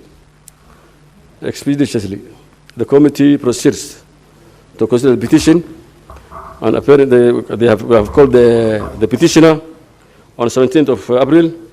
The executive directors of Tribal Heritage has been called with the support documents, and therefore, having listened to him, that there was a genuine at least case, and therefore the committee has given the report. Honourable Speaker, the committee made the following observations. The petitioner prayed that the Senate may amend Section 32(3) of the County Government Act number 2012 by replacing the word may with shall, so that the law obligates all 47 county governors to assign a county executive committee portfolio to the deputy governors. The County Government Laws Amendment Bill 24 directly addresses the petitioner concerns, and the bill proposes amendment to Section 32 of the County Government Act Cap 265 to provide the deputy governors shall undertake the functions of an appointed position and the county executive committee as may be assigned by the governor. The committee also observed that while assigning the portfolio, the deputy governor is actually will work well in some counties, making such assignment mandatory mandatory may be presented practically and accountability challenges, particularly when the deputy governor is required to act as a governor under the Article 179(5) of the Constitution. The committee noted that such assignment should remain discretionary decision for the governor. Based on the findings, Honourable Speaker, the committee recommends the following: that owing to the fact that the office of the deputy governor is financed by public resources, it is imperative that there be a deliberate assignment, responsibilities to ensure optimal utilization of such resources. Therefore, the County Government Act Cap 265 be amended to impose a mandatory requirement of the governor to assign specific responsibilities to deputy governors and to ensure the office of the deputy governor is adequately facilitated to effectively deliver on those responsibilities. 2, that assignment of portfolio to the deputy governor as may be as of the county executive committee remains discretionary decision of the governor based on the unique operational dynamics of each county. As making such an assignment mandatory may present practical and accountability challenges, particularly where the deputy governor is required to act as a governor under Article 179(5) of the Constitution. Honourable Speaker, the committee take this opportunity to commend the members of the committee to their devotion and ask the Senate to adopt the report. Thank you, Honourable Speaker. I beg to submit and request my Honourable Senator from Eldoret to second. Senator Kisang. Thank you, Honourable Speaker. Honourable Speaker, I rise to second the motion. This portion, actually, Honourable Speaker, is very timely because even in the past, I remember in the last Parliament, there was a member who attempted to bring a bill to assign the deputy governors some roles in the law, but I think it was gotten by time, and by the time the 12th Parliament lapsed, the bill had not been discussed, Honourable Speaker. So I support this motion as a result of the petition by Mr. Makoa, Honourable Speaker, because there is some bad manners by some governors where during campaign, Honourable Speaker, they look for very qualified and competent professionals as running mates just for the sake of votes. And immediately after they are elected, Honourable Speaker, the deputy governors are relegated to sit in a corner, read newspaper, and they are highly paid, Honourable Speaker. So this is also something that is important for you, Honorable Speaker, to note, because I know your interest also as a governor. So when the people of Meru, great people of Meru elect you as a governor, Honorable Speaker, it is important that your deputy is assigned roles so that they can assist you. The reason why the law is very clear that the deputy governor is assigned duties by the governor so that you are assisted. In fact, Honorable Speaker, when you look at the committees that we invite the governors to come to our committees, both oversight committees and the departmental committees, Honorable Speaker, you will only see the governor and CECs and county secretary. You will never see the deputy governors anywhere. They are only seen during campaign. After campaign, they are nowhere completely, Honorable Speaker, because these are people who are state officers who are paid. In their ranking orders, Honorable Speaker, deputy governors actually are put at the same level with members of parliament. And you know, these are people, when they are being elected, the minimum requirement for a deputy governor is the same as for a governor and the president and deputy president. They need to have a minimum of a degree. And basically, you get a professional who is a lecturer or a professional who is a medical doctor like Kalwale here, and you just allow them to earn salary and read newspapers, which is unfair. So, Honorable Speaker, I support that the County Governments Act be amended and replace the word may to shall, Honorable Speaker, so that the deputy governors are assigned roles, either CCMs or particular duties to undertake, Honorable Speaker. Because, I mean, this is wasting professionals, Honorable Speaker. We want to commend some governors who have already assigned the CCs, the deputy governors CC roles. One of them actually is one of our colleagues. You remember in the 11th Parliament, we served together with the Honorable Ada Odera, who was the member for Teso North. He's a deputy governor in Busia, where we are going next week, and he's been assigned a role as a CCM. So basically, he's busy assisting the governor. But the other governors, I don't know why they fear. Why do you get somebody who is competent, and then you fear to give them roles? What was the use of picking them in the first place? So it is important that you respect professionalism and assign them roles. So I want to thank Senator Abbas for this bold move, and I request them that they come up quickly, Honorable Speaker, with the amendments. We need to propose, we do the county government amendment bill, so that, Honorable Speaker, at least, even if with the remaining 1 year or so, the deputy governors are assigned roles, or at least the next parliament, the elections of 2027, governors will use running mates, knowing very well the law will have been changed and it will compel them to assign the deputy governors roles. You know, somebody who is assisting you is supposed to help you deliver.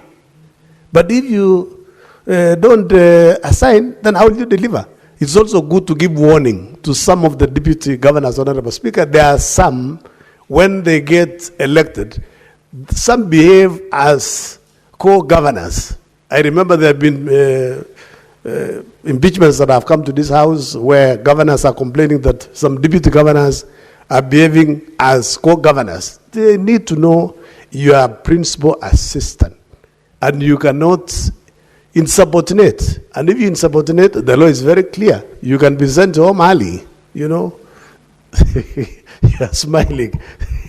So I don't want to say much, Honorable Speaker. I just ask colleagues, please let's support this motion, and then basically let the proposed amendments be brought as a bill so that we can support and pass it, so that those who are seeking for positions of governors, they need to respect the deputies and assign them roles to serve the people of Kenya instead of earning salary and reading newspapers. Thank you, Honorable Speaker. I second.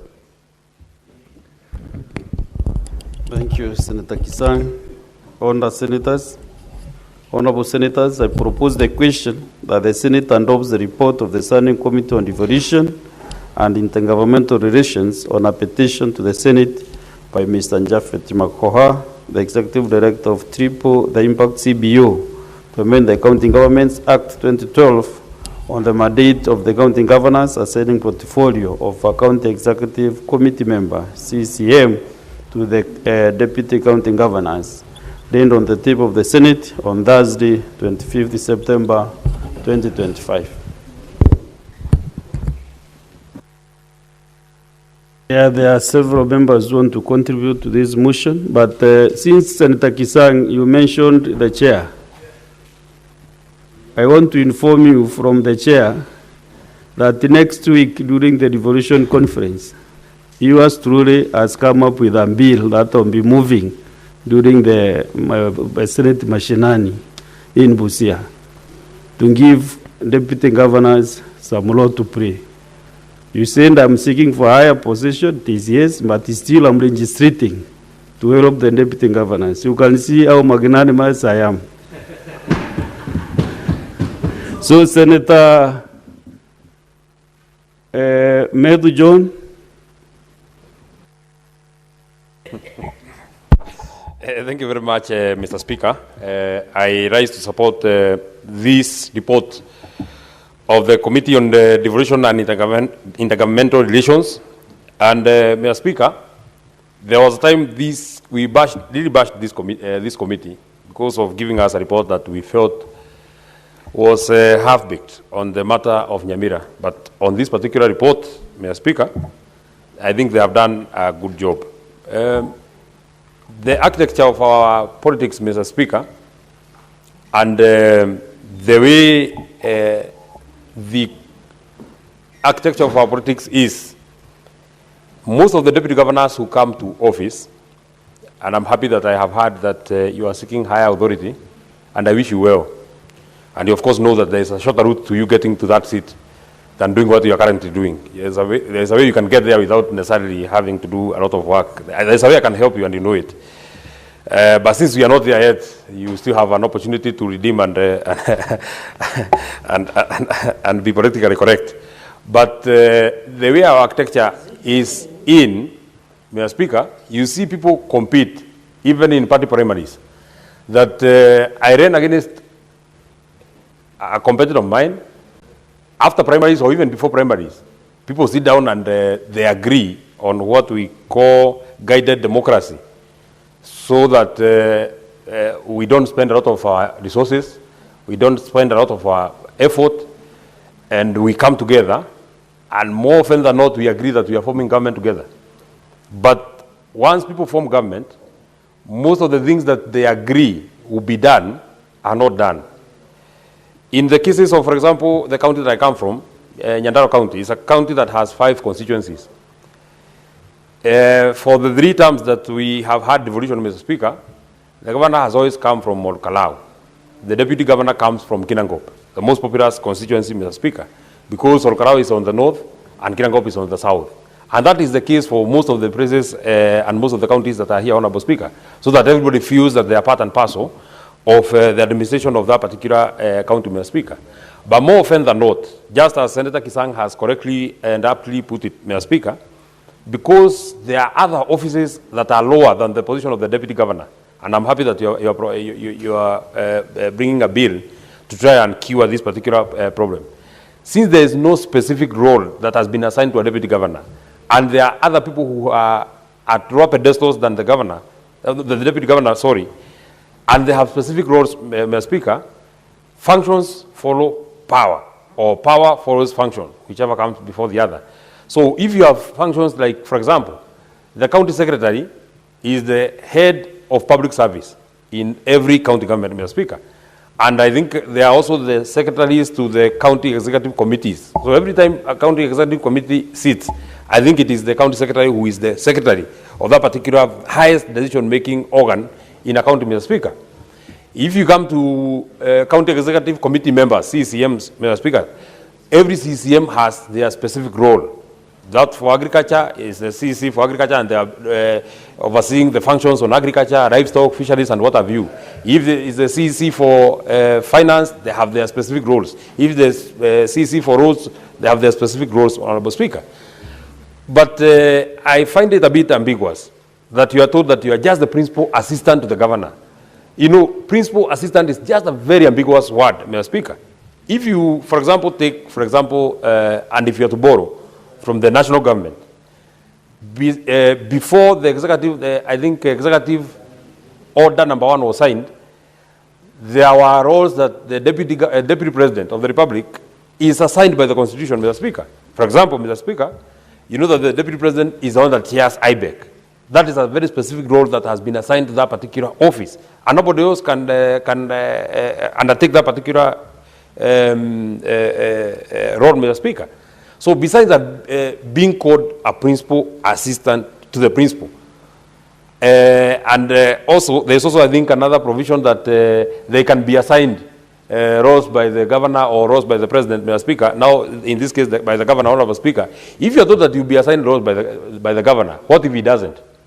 Because more often than not,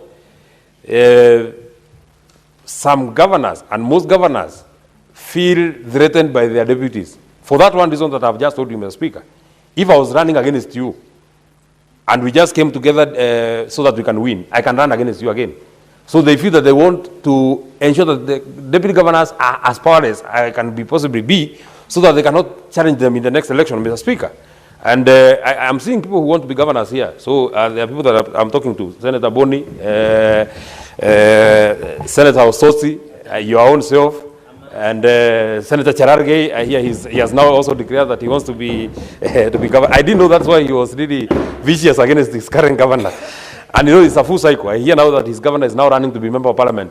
So I'm sure he can even next election run for member of county assembly. Yeah. And next election, and the cycle will go on. But Mr. Speaker, a point that I'm saying, Mr. Speaker, we must try and protect, because this is a constitutional office. We must try and ensure that people don't just earn for nothing. You hear cases of deputy governors who cannot even access their official vehicles.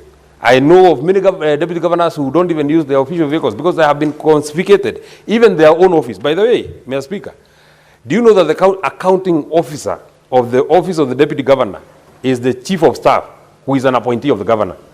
So they can only process payments for this office of the deputy governor if they have the direct nod of the governor, Mr. Speaker. I'm told for the case of Laikipia, for example, and the deputy governor for Laikipia is the chairman of all the deputy governors in the republic. He does not even have a budget of his own. The budget is for the office of the governor. So it will be at the whim of the governor and the chief of staff to either fuel your car or not. If you're politically correct, they can fuel. If you're politically not correct, it is not fueled. So, Mr. Speaker, for us to cure and for us to ensure that people do not earn, you know, Mr. Speaker, we have had many cases.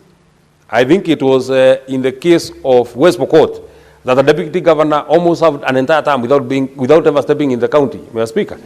I know of a deputy governor from Nyandarua who stayed for like 2 years without ever stepping in the county because he was told by the governor, I don't need you. When I ever need you, I will call you, Mr. Speaker. So why is this person earning? Why is this person being paid? Why does he have then the members of staff? He has a PA, he has a personal assistant, he has many aides here and there. So why are they being paid if this person is not offering any services to that particular county, Mr. Speaker? So therefore, I actually really commend the Committee on Devolution for these very good recommendations that have been made, that it is imperative that there be a deliberate assignment of responsibility to ensure optimal utilizations of resources. Because, as I have said, Mr. Speaker, the office of the deputy governor is funded from the public money. They have a budget that has been provided for by taxpayers, Mr. Speaker. So if this office is being funded by the taxpayers, Mr. Speaker, then taxpayers must get utility out of this particular money that they are spending on this specific person, Mr. Speaker. The amendment, and I'm sure that is what you are proposing, Mr. Speaker, that we amend the County Governments Act Cap 265 to impose a mandatory requirement on the governor to assign a specific responsibility to the deputy governor. Mr. Speaker, in the first dispensation of Nyandarua County, that is 2013 to 2017, the first deputy governor of our county was called Waithaka Mwangi. The governor was also called Waithaka Mwangi. They shared the name. He was assigned the role of being the CEC for lands, I think, land settlement and physical planning, Mr. Speaker. So it is possible, if a governor wants, it is possible that they can utilize the expertise of the deputy governor, Mr. Speaker, because nobody has monopoly of knowledge. Nobody has monopoly of knowledge. It cannot be that the governor is the brightest person in that particular county, so bright that he can undertake every function and cannot give even one function to their deputies, Honorable Speaker. And you know the way they speak to them very well, very nicely. I know the way you'll be speaking to yours, Mr. Speaker. Even the people who are wooing you so that you can join them, they'll be telling you that join me and we'll share government 50-50. But once you have been sworn in, once you put the Bible down, then things start collapsing. But I would also want to throw a word of caution, Mr. Speaker, just as it has also been recommended by the Devolution Committee, that the assignment of a portfolio of the Deputy Governor as a member of the County Executive Committee is a discretion of the Governor, because anyway he's the appointing authority. You may find a cantankerous person, and you have a requirement in law. If you put it as a requirement in law that they must be CCM, Mr. Speaker, we might cure one problem and create another. And I don't want to use the words that were ever used in this house by Senator Dhangwa, that we may be curing diarrhea by sieving the exit. And I think it is not really very, very helpful, Mr. Speaker. What is your point of order? Mr. Speaker, I'm rising on a point of law and procedure. Mr. Speaker, looking at the petition, I tend to believe that our distinguished committee might have misused our resources, because the intention of the petition is already provided in law, and I want to invite you, Mr. Speaker, sir, to section 62 of the County Governments Act number 17 of 2012, where it says the functions of the powers of the governor. And then it goes to section 32, Mr. Speaker, functions of the Deputy Governor. It says the Deputy Governor shall take and subscribe oath to or affirmation as set out in the first schedule of this Act before assuming office. Number 2, Speaker, the Deputy Governor shall deputize for the Governor in execution of Governor's function. The Governor may assign the Deputy Governor any other responsibility or portfolio as a member of the County Executive.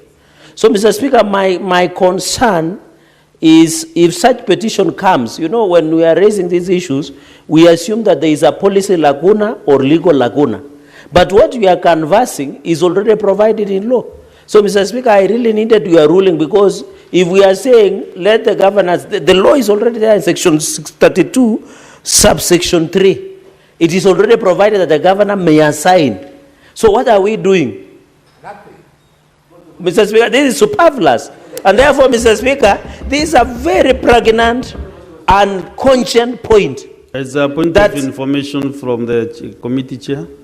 But let me canvass my point so that I don't lose the trail of thought. Your point is taken on. No, Mr. Speaker, I'm coming home. I'm coming home, just kindly. No, you don't know whether I'm home or not. Mr. Speaker, that is... Mr. Speaker, can you protect me? Let me conclude. So, the intention of any statement or any petition or motion... You know, what is your point of order? Because it's still not I said I raise on point of law and point of procedure. And of course, point of order is in the Standing Order 135 on the accuracy or the information or even contents of speech, Mr. Speaker. Because my concern is, what are we intending to achieve, Mr. Speaker? Yet Section 32(4) has provided for. So are we saying as a House we will force governors, who include Governor Boni Khalwale, Governor Utsosi, and myself, that they must assign? Mr. Speaker, I need your ruling, because this is a very serious point of law. And I'm also aware, Speaker, you have a matter. There is a point of information from the committee chair. Can I get informed, then I conclude? No, now you have concluded. Then I will give back. Let me finish, Speaker. I am aware that you have also a legislative proposal on how deputy governors should be given. So what do we intend to achieve? That's my only concern on point of law and procedure. I want to remember that, of course, the clause he's talking about is there. But of course, it is made at the discretion of the governor. What we're saying now is we say shall, so that it can be compelled that the governor must assign the deputy governor a responsibility. But as it is now, it's at his own discretion. The law does not say, does not force the governor to assign. And what we have seen is actually what has been happening in the counties. Thank you, Chair. You know, the committee recommendations are crystal clear. Their recommendations are very open-ended, what they want to achieve. And that is what the petitioner and the requester and the committee to do. So I'm suspecting this matter of law and procedure you are raising. Then also I'm doubting something in your law school. Because the recommendations are very clear from the committee. Because you must read the report. Senator Medu was doing so well until you interrupted him. And you must read the report before I give you a chance to contribute. Unless I'm convinced, read the recommendations of the committee. Then why are you raising a matter that you know they are trying to delete may and put shall? You're out of order, Senator Chalugei. Senator Medu, proceed and conclude. I'm not yet at the point of conclusion, Mr. Speaker. I think I still have time. But before then, Mr. Speaker, may I also inform the House that I am now a first-year student of law at the University of Nairobi. And so, therefore, I have so much to learn from my seniors, especially Senator Cherargei. That's why I'm a bit surprised that he has not been able to read the salient issues that have been raised in this petition, because the petitioner has actually quoted the very law that you have read. And he has said that even though there is that provision, very few governors have exercised that particular authority. So I don't want to, I might find myself as a pupil in his law firm. So I want to tread very carefully, very carefully, Mr. Speaker. But be it as it may, I was at the point of saying I agree fully with the recommendation of the committee that we cannot force governors to assign specifically portfolios as county executive committee members, Honorable Speaker.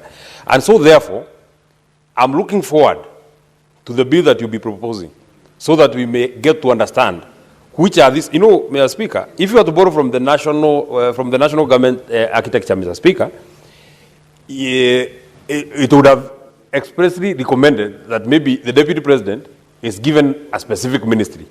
But in the wisdom of those who actually authored our constitution, they gave him specific mandates. More specifically on this mandate of IBEC, Mr. Speaker, most of the government agendas, including budgetary provisions, be it in the national government, be it in the county government, including the way we divide our resources, Mr. Speaker, is discussed at IBEC. And so, therefore, this is an extremely salient role that has been assigned to that office. And I'm looking forward, Mr. Speaker, to that particular proposal that you'll be making. I don't know, and because I've not read, and I can't read your mind, Mr. Speaker, what you'll be proposing in that particular bill, Mr. Speaker, but there is one organization of government that was in many county governments that was construed to be a department within the departments that are provided for in the county governments, the Department of Devolution. You find a CEC for devolution and public service. Maybe, Mr. Speaker, as you craft that law, you may want to loop in deputy governors so that they can be able to play a role in that particular function of devolution and public administration in the counties, Mr. Speaker. So that finally we don't, force deputy governors to work with, or rather, we don't force governors to work with the deputy governors, Mr. Speaker, but because Senator Cherargei has asked, what was the petitioner looking for when he was raising this petition? What the petitioner has raised is that the deputy governor is funded by taxpayers.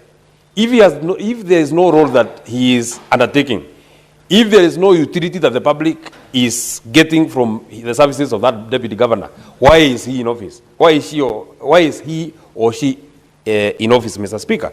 And so therefore, I support this particular report. I said, and the chair was not here, I was not happy about the report they brought last time. I am now very happy, and I have seen that this committee on devolution actually works best under extreme pressure.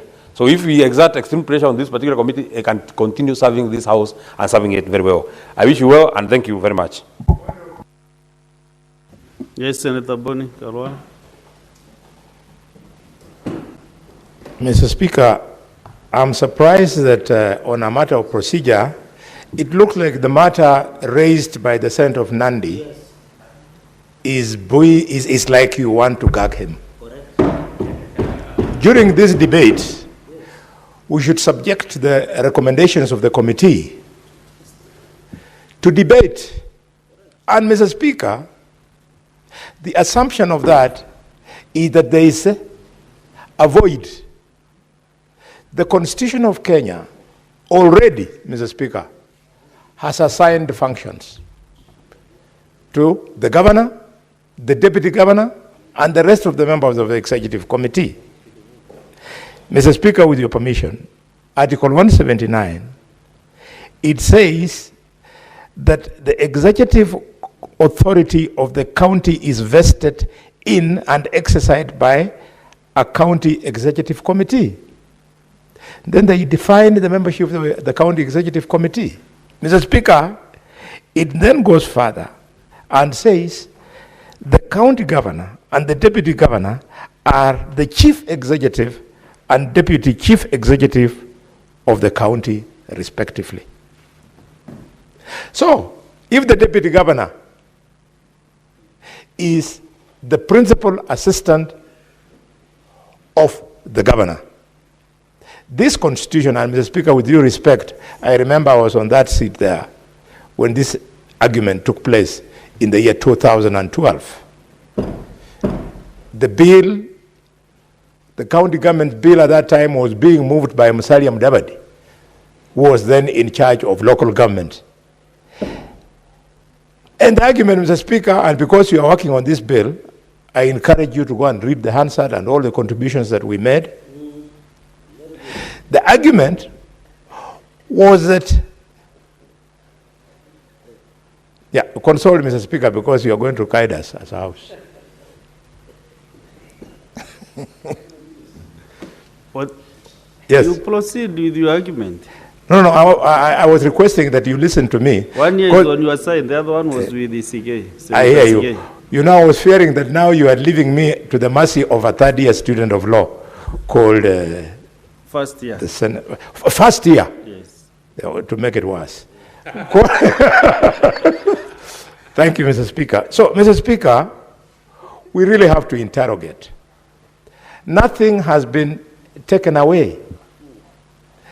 The purpose of not making it shall in the act was deliberate, so that the governor can exercise his prerogative. Boni Karwale, when you be getting your chance to debate, just you argue on those bases, right? Those are your arguments.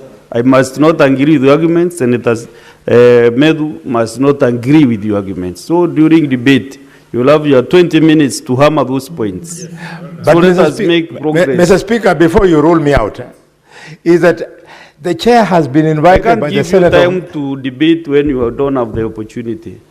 I'm not at your time. Mr. Speaker, sir, with maximum respect, and you know how much I respect procedure, the Senator of Nandi is on record in this house, having invited the chair to make a decision on this matter. So, if you don't wish to make the decision now, you can make the decision later, because the matter is weighty. Senator Mboni Karwale, resume your seat. Oblige. Senator Ososi Gonfrey, it's your time to make your contribution.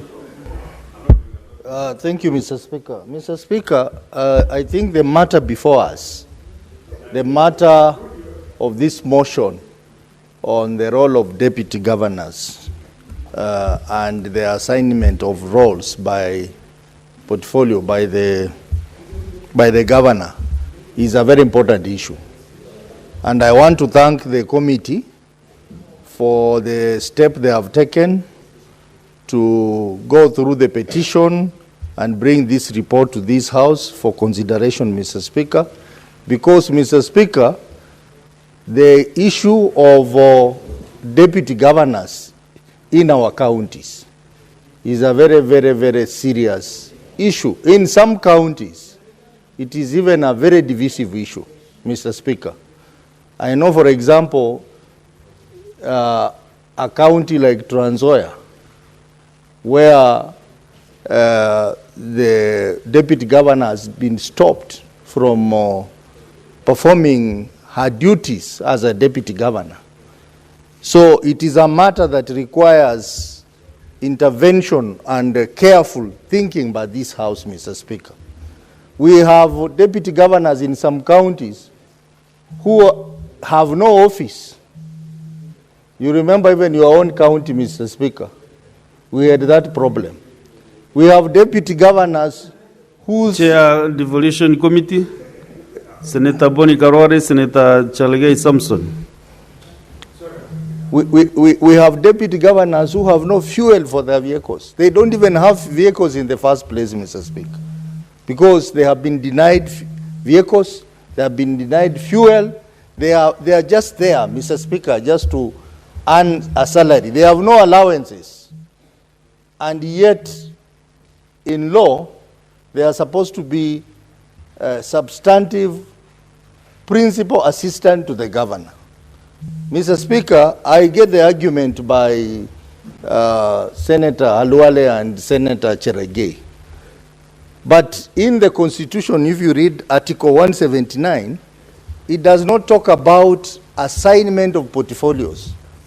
It talks about the deputy governor being the deputy chief executive of the county. But the County Government Act has gone further to define that the governor may assign portfolios to the deputy governor. So what the petitioner is seeking is that instead of saying may assign, we need to change the law so that it says shall assign, so that our governors are compelled to give substantive duties to deputy governors.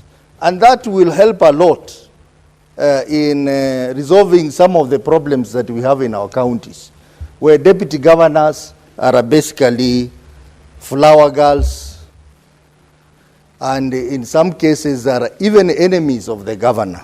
So I think this is a matter that this House must thoroughly look through and make the necessary adjustment to the law. But Mr. Speaker, even as we seek to do that, we must also protect the office of the governor, Mr. Speaker. Mr. Speaker, you have a scenario where some deputy governors are, because of that constitutional requirement, where you are supposed to be having a running mate, you pick someone to be your deputy governor, and then as soon as he comes in, he realizes that he can actually become a governor by just when we have a vacancy in that office. So they start undermining the governor. So now what happens? Or they start, is used by your competitors to undermine you. So what happens? They instantly become enemies. So we need to really look at this relationship between the principal and the deputy. How does it work? I know this system was borrowed from the US system. We must acknowledge that we have a problem with that pairing. Even at the level of presidency, Mr. Speaker, we have a problem. We had a problem between the first president who was elected under this new constitution and the deputy. Even in this, currently, we also had a problem between the president and his deputy, and that's why he was impeached in this house. And even now, as we are speaking, the deputy president of this country seems not to be having substantive powers, to the extent that we now see deputy president running around doing what we call empowerment program. Doing empowerment programs across the country. He seems that he has been delegated a job that does not exist in the Constitution, to make him waste time, to make him focus on things that have no value to this country, Mr. Speaker. Senator Ososi, you know, while chairing this session, I cannot give you that leeway to discuss the office of the Deputy President. Familiarize yourself with standing order. Is it 121? 101, yes, 101. Standing order 101. Because, no, let me first caution him that he is really trending on the wrong trajectory. So 101,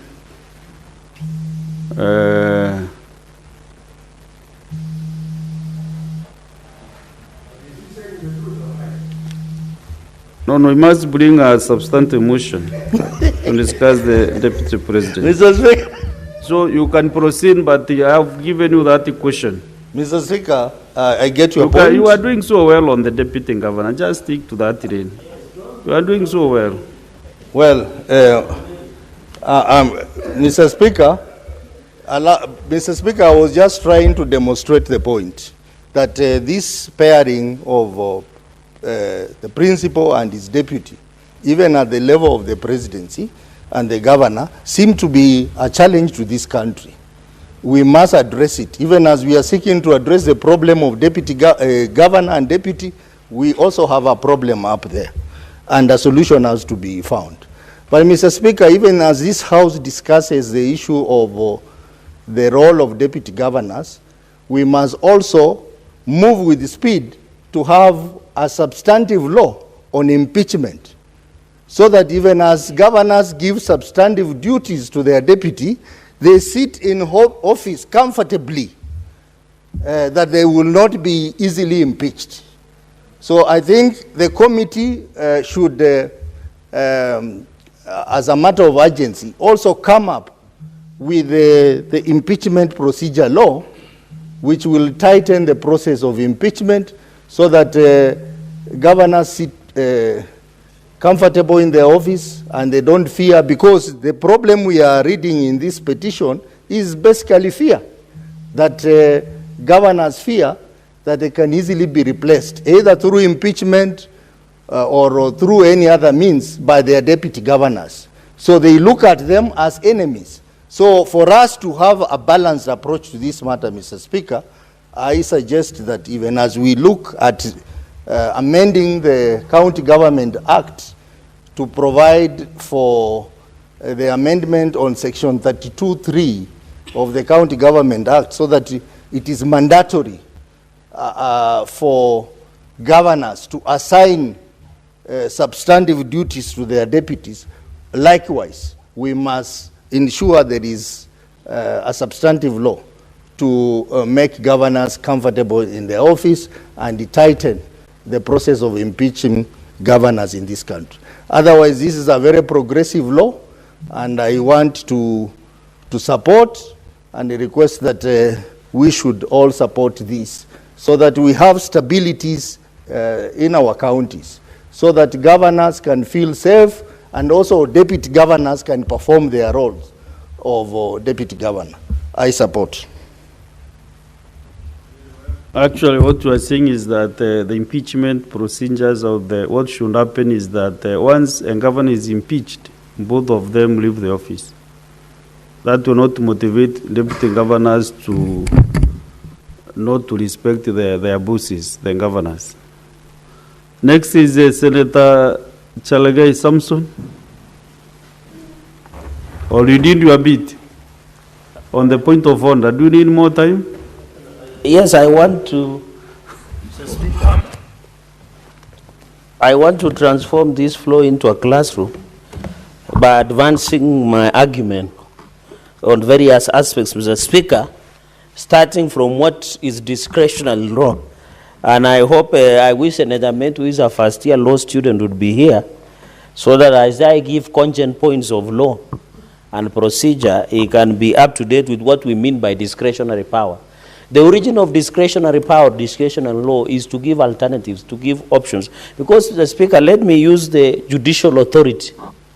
Judges and judicial officers use discretionary power in case by case because of multiple choices, the issue of reason, the issue of rationale.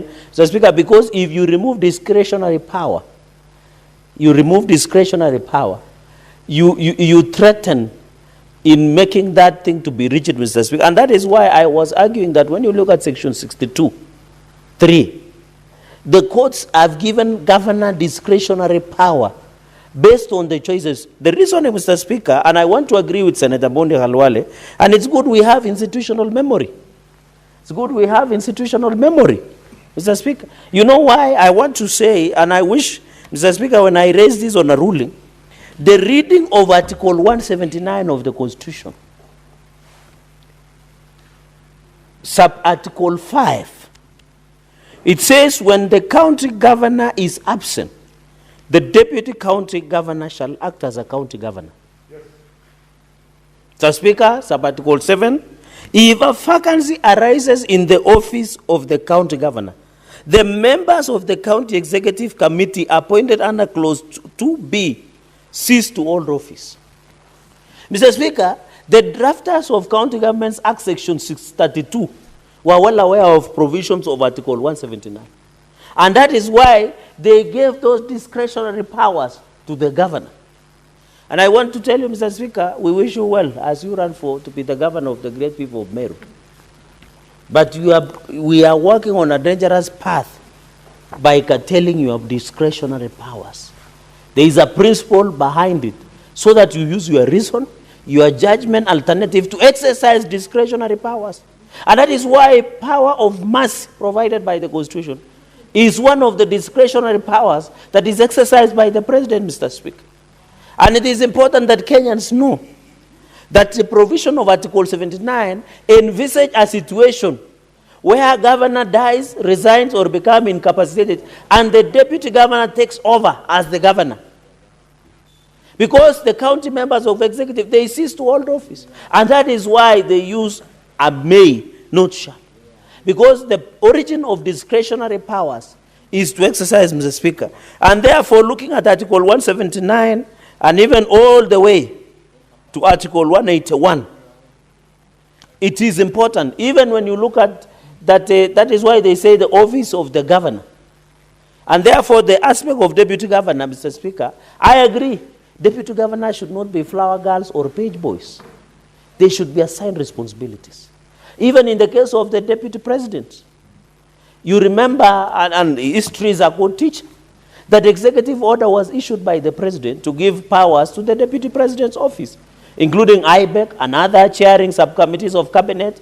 So this discretionary power for a wise governor is they can issue a gazette notice assigning responsibilities and portfolio. In fact, we are being myopic in our thinking. You know why, Mr. Speaker?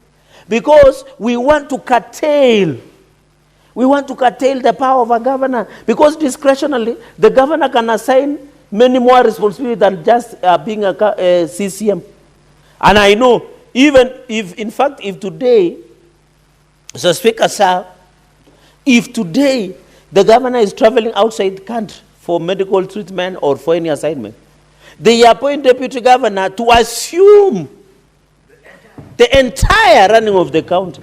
So if you curtail to be a CCM of finance, Mr. Speaker, and this is the constitutional law with constitutionalism, and I'm happy the chair now is seated properly, Mr. Speaker. So we must implicate, Mr. Speaker, we must be fair. Because the moment the governor of Bomet is not in office, Deputy Governor Rotich assumes the entire running of the county government. So when you curtail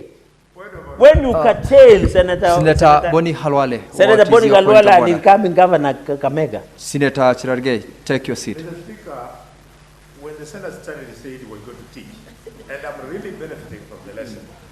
But did you hear him say, under 105, that after you came, the chair had now said properly? Is in order to impute improper motive on Deputy Speaker, that the Deputy Speaker was improperly seated. Can he substantiate? Senator Cherargei, could you substantiate what you meant by that statement? I don't want to speak for you, Yes, but I Mr. understood what you meant, but kindly substantiate. Mr. Speaker, when there was change of the seats, I saw how uncomfortably you were moving, trying to sit. So when I was driving my points home, you had now sat properly and focused on me. So I don't know what Senator Kalwale is imagining. Because in fact, in my entire life, I have never attempted to impute any improper motive on any member of Speaker's panel, including yourself. You know I have a tremendous respect. And you know in my culture, respect is equated to a cow. What do you mean? Mr. Speaker, and that is why even in our culture, it is a respect, and you know, we come from the same. Yes, that is why they say, contribute. And that is respectful of Mr. Speaker. Mr. Speaker, so I am driving and I'm happy Senator Metu has walked back because he has missed very heavy and cogent legal points. I was following.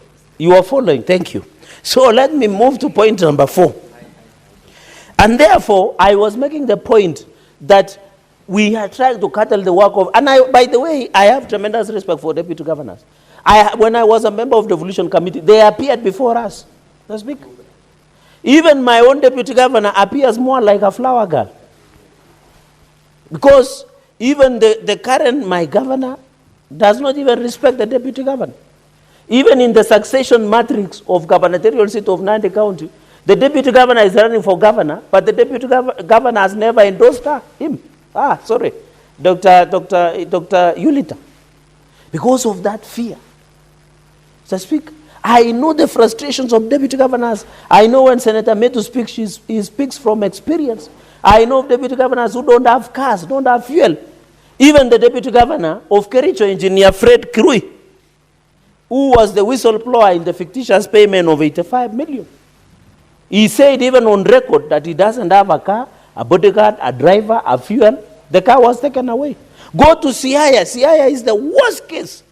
Mr. Speaker, when the deputy governor was brought here for impeachment, CPA William Odwal, we didn't impeach him. But do you know up to today, almost 1 year, he cannot access his office. He cannot access his office. And the governor of Siaya purports to be the paragon of democracy and rule of law. So what do you do in such situation? He said on record, and he has written to this house and written to the devolution committee, that when he tried to access his office in Siaya town, men in black descended on him and his vehicles. It was like bees, yani nyuki, were on him, Mr. Speaker. So that is why we are saying we understand the frustration of deputy governors, Mr. Speaker. William Odwal cannot access his office, not because of any mistake, because of political differences between him and Governor James Orengo. Mr. Speaker, we agree with the frustration. At least your governor, from the observation, maybe I don't know, they look like they are working very well with your governor, but from your body language, it looks like things have gone mulot. They have gone south, Mr. Speaker. They have gone mulot, Mr. Speaker. Senator Cherargei. Yes, Mr. Speaker. You can't purport to interpret the body language of the chair. Yes, yes. As to whether or not Governor Pachoka and his deputy are working together. It can't be read from the body language of the chair. Yes. But I allow you to pass and proceed. Thank you, Mr. Speaker, because from I know you very well. You have represented me before in court, so I know how you behave when you agree or you don't. And there is what we call sign language. It is recognized in the Constitution. Mr. Speaker, even Trans Nzoia Deputy Governor, Philomena Kapkori, brought an issue of frustration in running of Trans Nzoia, where she had been attacked publicly by people close to the governor. She had been denied access to the office. She could not access her office, the vehicles and the support. And Mr. Speaker, the sad reality, as Senator Mentu has said, the person who is the financial or the accounting officer of a deputy governor is the chief of staff of governor. Madam Kapkori almost cried before the committee, the deputy governor of Trans Nzoia. Almost cried. Because she was being frustrated and humiliated, and she is a woman, and I didn't say women coming out to demonstrate against. I hope the new Senator Wakwabi will be the first to protest. Because you cannot be saying tawe, tawe, tawe everywhere, and you are towering your people. You cannot work with your deputy governor. How do you want to lead a nation when you cannot even work with your deputy governor? That is why those governors like Governor Natembe must be called to order.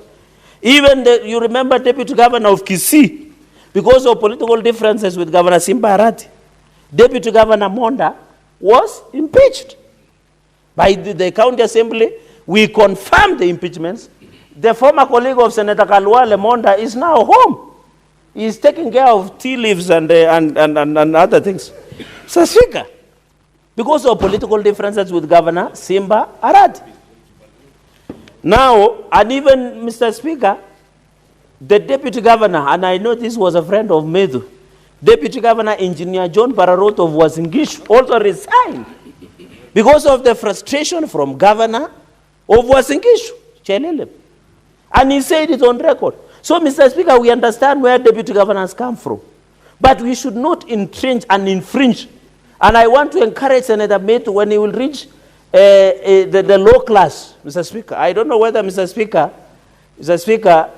you are aware that Senator Medu is on first year in law school in University of Nairobi. He's in first semester. You are not junior. Yes, and I'm now giving him free lecture lessons here, courtesy of you. That when he reaches the level of the learning on the law of discretionary law, he should either approach you or me, so that we can guide the power and the rationale of discretionary power that has been envisaged in Section 32 of the County Governments Act. And that is why there is also power of mercy. And even that is why I agree. The President William Ruto, as an example, issued an executive order number 1 before, in 2022, to give powers to former impeached deputy president, Mr. Speaker. Even when Professor Kithure Kindiki was, I know Senator Metu doesn't like Professor Kithure Kindiki, but he's the current deputy president. I know he will learn to know that. Senator Joyce is telling me he doesn't love him in public, but he loves him in private. So I don't know how such a love operates. Mr. Speaker, Mr. Speaker, and an executive order. Senator Cherargei, there is a point of order from Senator Medu. Mr. Speaker, I would have let it slip the way Senator Cherargei was going, but he has made a very damaging comment that I don't love a man in public, but I love a man in private. Mr. Speaker, may he expound what he actually means when he says that I love whatever man he's speaking about. I can't remember the name he said, but he's speaking of a certain man that I love in private. So I would want him to expound what he exactly Senator means. Medu, you have made your point. You're out of order. If you recall, the Honorable Senator Cherargei was paraphrasing the statement made by Senator Joyce, who is not on the chair. So Senator Cherargei just referred to a statement made by someone who was not speaking. But he has said it on record, it's on hazard. Yeah. He paraphrased it. He didn't say that is not his statement. Senator Cherargei, proceed. Can I substitute? Can I substitute so that he can be comfortable? Proceed to do. That he has a liking for Deputy President Professor Kinduki. Senator Cherargei, so that he becomes comfortable. I have ruled Senator Medu out of order. Okay. Please conclude. Okay. No, but I understand where Medu comes from, you know, with the current issues of Forex. Order, Senator Medu. In many things, Order, then Senator it is Joyce. understandable. Mr. Speaker, can I be protected? And be You know, serious in what you are doing. Senator Be Joyce should be serious in aware what she's you are not doing, in Senator Mulot Cherargei. or Order, Chebalungu. Senator Joyce, Senator Medu, order, please. Order, Senator Joyce. I will throw you out, Senator Joyce. Proceed. Proceed. Speaker, Mr. Speaker, on a lighter touch, of course, so that our debates get the human part of it, but Mr. Speaker, Mr. Speaker, therefore, I don't totally, and I want to advise the Deputy Speaker, Senator Katuri, because there is a legislative proposal, that for some of us who aspire to be county chiefs or governors, this discretionary power allows you to run your county efficiently. It is important. And that is why myself and Senator Kalwale, we are worried that there was wisdom as to why discretionary power was given to governors, so that they have a more latitude on running the affairs of the county. So I think on this one, Mr. Speaker, let us legislate on other more important things, Mr. Speaker, than on this. Let us allow discretionary to exist. And that is power of mercy has been given, for example, to President. And I want to encourage governors, the way President William Ruto has done. He has issued executive orders for Deputy President, like now Professor Kiture Kindiki chairs the IBEC. He chairs the one we call the one for caucus, the one for reforms, tea reforms, coffee reforms. He chairs on cabinet. He chairs subcommittees of cabinet. He chairs principal secretary caucuses. He is reassigned. Why would a deputy governor wants to be a CCM all that? If the governor wants to assign you to do something else, why don't you give the governor that freedom? Let's speak. And that is why, as a country, I want to encourage governors and even our nation. Let us have inbuilt solutions. Mr. Speaker, the problem we have in this country is over legislation. I saw Donald Trump today or yesterday addressing the largest military generals of US in Virginia, Mr. Speaker. And he said a very profound statement, that it is not the business of United States of America to protect the borders of Somalia and Kenya. He says their business is to look inward, making America great again, MAGA. What did I learn from Donald Trump's speech? When he was addressing the generals from all over the world that had congregated in Virginia, the speaker, was to encourage Africans to look inward. As we talk, the American government are shut down. Yet most of us depend on NGOs and many others, Global Fund, the USAID was shut down. The solution, Mr. Speaker, is to look inward. What I learned from President Donald Trump is that let us look inward, Mr. Speaker. Even as we do other things, as we run other affairs internationally or locally, Mr. Speaker, we must ensure that we find our solutions. Solution is not over legislating. Solution is not over representing. And I want to tell deputy governors, we feel you. It is more, and I want to borrow the wisdom of my senior brother Kalwale, a man of tremendous respect, a bullfighter, a man with many children and many wives, that this is more of an interpersonal relationship. They didn't tell me that. Interpersonal relationship. It's more of interpersonal. You need, as a deputy governor, respect. A deputy governor is not a co-governor. A deputy president is not a co-president. Know your position as a principal assistant to the governor. And I agree with the wisdom of Senator Kalwale that these things is more of interpersonal skills. So I want to call, I know deputy governors feel that they should be assigned responsibility. I know most of them are tired of reading newspapers in the offices. I know they are tired of just sitting idly. But they should know the wisdom. They should know the wisdom of our drafters of the Constitution and the promulgation of the Constitution 2010. That it is very important. And I want to appeal to these governors. Governor of Kericho, Governor of Trans Nzoia, Governor of Kisii, Governor of Siaya, Governor of Uasin Gishu, and other governors who have a problem with their deputy governors to ensure that they work closely. Because at the end of the day, they are the leaders of all those counties. With those many remarks, Mr. Speaker, I beg to oppose. And I thank you. I hope, Senator Metu, the class is over. Senator Maureen Tabitha Mutinda. Thank you, Mr. Speaker. Actually, you are the only speaker who calls me by my good 3 ID names, something that I really appreciate so much. Mr. Speaker,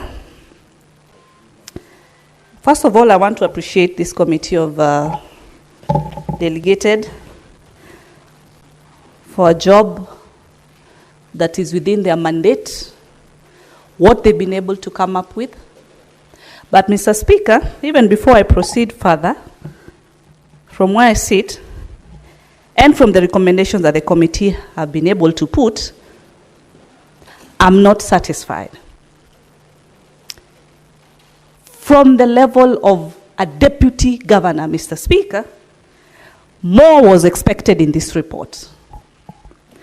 What they've summarized is an English word of may to shall. Nothing further than that, Mr. Speaker. The report does not go deeper to state that when they seek that it moves from section 32, moves from the governor may assign deputy to the governor shall assign deputy, it should be specific. What do you want to assign a deputy governor? Do you want to assign him or her to be in charge of the drivers? Just a question, Mr. Speaker. What is that specific role that the deputy governors should be able to do? It should have been captured. It should have been tabled, Mr. Speaker. Mr. Speaker, when we are on the campaign trail, both the governor candidate and the deputy governor candidate are one. They move together selling ideologies, selling their manifesto, Mr. Speaker, talking to the people and telling them what they shall deliver as a team, Mr. Speaker. It is not a one man's or one woman's responsibility alone. That is why, even when they are submitting their documents to IBC, they submit, Mr. Speaker, as a team. Mr. Speaker, when you look at the ballot papers, it is written the candidate's name of the governor and the deputy combined. That is one party ticket. So that when we are voting for them as one. How is it now, when it comes to responsibility, it's a matter of may? At the same time, Mr. Speaker,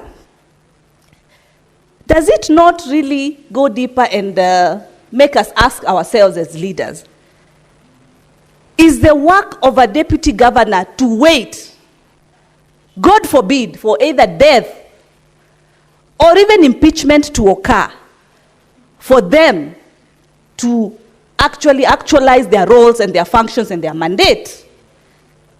Because we've seen after impeachment, that is when a deputy governor takes over. Look at the case of Meru County, Mr. Speaker. Look at also the issue of the former deputy governor Monda, when the impeachment went through. Another person was put to replace him. That's it. It's like we, on the campaign trail, they are together. But when it comes to deliverables, it's not, Mr. Speaker. I expected the committee led by the chair, none other than Senator Abbas, having had a feel and the concerns that also we've been able to raise, because we've seen differences with governors and their deputies. And if this is the solution in terms of deputy governors to have roles, then these roles need to be specific, Mr. Speaker. These roles need to be stipulated, Mr. Speaker. The deputy governors, the law should be able to state clearly that this is their specific role. And of course, the law will be clear in the event a governor is impeached, or in the event there are no more, then the deputy takes over. But should deputy governors, for Christ's sake, have to wait for them to perform their duties to their people? These people also have political ambitions. They have also futures. Then when you go back to the ground, people are asking, where were you? We didn't even know that it actually existed. Look at our great county of Nairobi. Mr. Speaker, do you know the deputy governor of Nairobi? I'm sure then you'll start Googling and asking themselves, who's this guy? Because most of them are not even visible, they are not even out there, and he's not the only one, Mr. Speaker. When deputy governors raise concerns of accountability, when governors are undergoing impeachment, Mr. Speaker, they use the narrative of accusing their deputy governors to be the ones gaslighting, to be the ones spearheading their impeachments. Why? Because of the issue of accountability. Because of the issue of transparency, Mr. Speaker. There needs to be a specific mandate for deputy governors in this country. Mr. Speaker, it is sad. You find that out of their political differences, someone does not even sometimes go to the office. They are comfortably seated wherever they are, and at the end of the month, they cash their check, Mr. Speaker. Is it the reason that they were elected? Honestly speaking, that's not the case. It is until these roles are specified, Mr. Speaker. Let us call a spade a spade. We have a lot of them, not even a lot, we have 47 of them, 47 governors, most of them. Maybe a smaller percentage is the one that have actually been assigned specific roles. And this is sometimes because probably this deputy governor has this type of profession, could be a medical doctor, could be a professional teacher, and you find that the governor has assigned them roles as far as those professionals, probably in one way or the other, probably they are concerned. Yes, they are concerned. So, at the end of the day, when I looked at the report, at the end of, in terms of what the committee has recommended, the committee has recommended just the simple issue of removing the word may and putting shall. Then where do we leave the deputy governors, for Christ's sake? And when you look at it further, the section 32 talks about that the governor currently says the governor may assign the deputy governor roles. So when we put the word shall, it will say the governor shall assign the deputy governor roles. But what are these roles? Is he going to be the head of catering, Mr. Speaker? Yet these people went to the ground with a clear strategy, with a clear manifesto, with clear ideologies for their people, for them to be elected. And when that happens, that is it. The CECs are even more powerful than the deputy governors, Mr. Speaker. When the deputy governors will be assigned specific roles, and this is what I would urge the committee of delegated to go back and do a better job, to be able to stipulate these specific roles, because it is not clearly indicated. A position, as I said, for deputy, you're just there hanging, waiting for your boss. Now that is your boss. Yet when you are on the ballot, you've been chosen because you had specific qualifications, specific qualities that made you qualify for that governor candidate to bring you in as their deputy. One, of course, you are a graduate, Mr. Speaker. Secondly, because you've been able to showcase your leadership position. Thirdly, because you are able to align with the governor with his manifesto. You agree with it. You agree that this is what we are going, these are our deliverables, Mr. Speaker.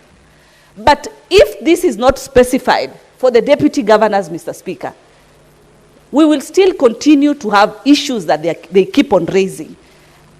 I think when I was listening to Senator Cherelgay, he mentioned about the deputy governor for Siaya, the one who went through the impeachment process. I remember I was in that panel, and he went back to office. But politically, the working relation is not good. Mr. Speaker, of course, politics is not a relationship, Mr. Speaker. It's how you package your own concepts, Mr. Speaker. Concepts that you shall deliver to the people.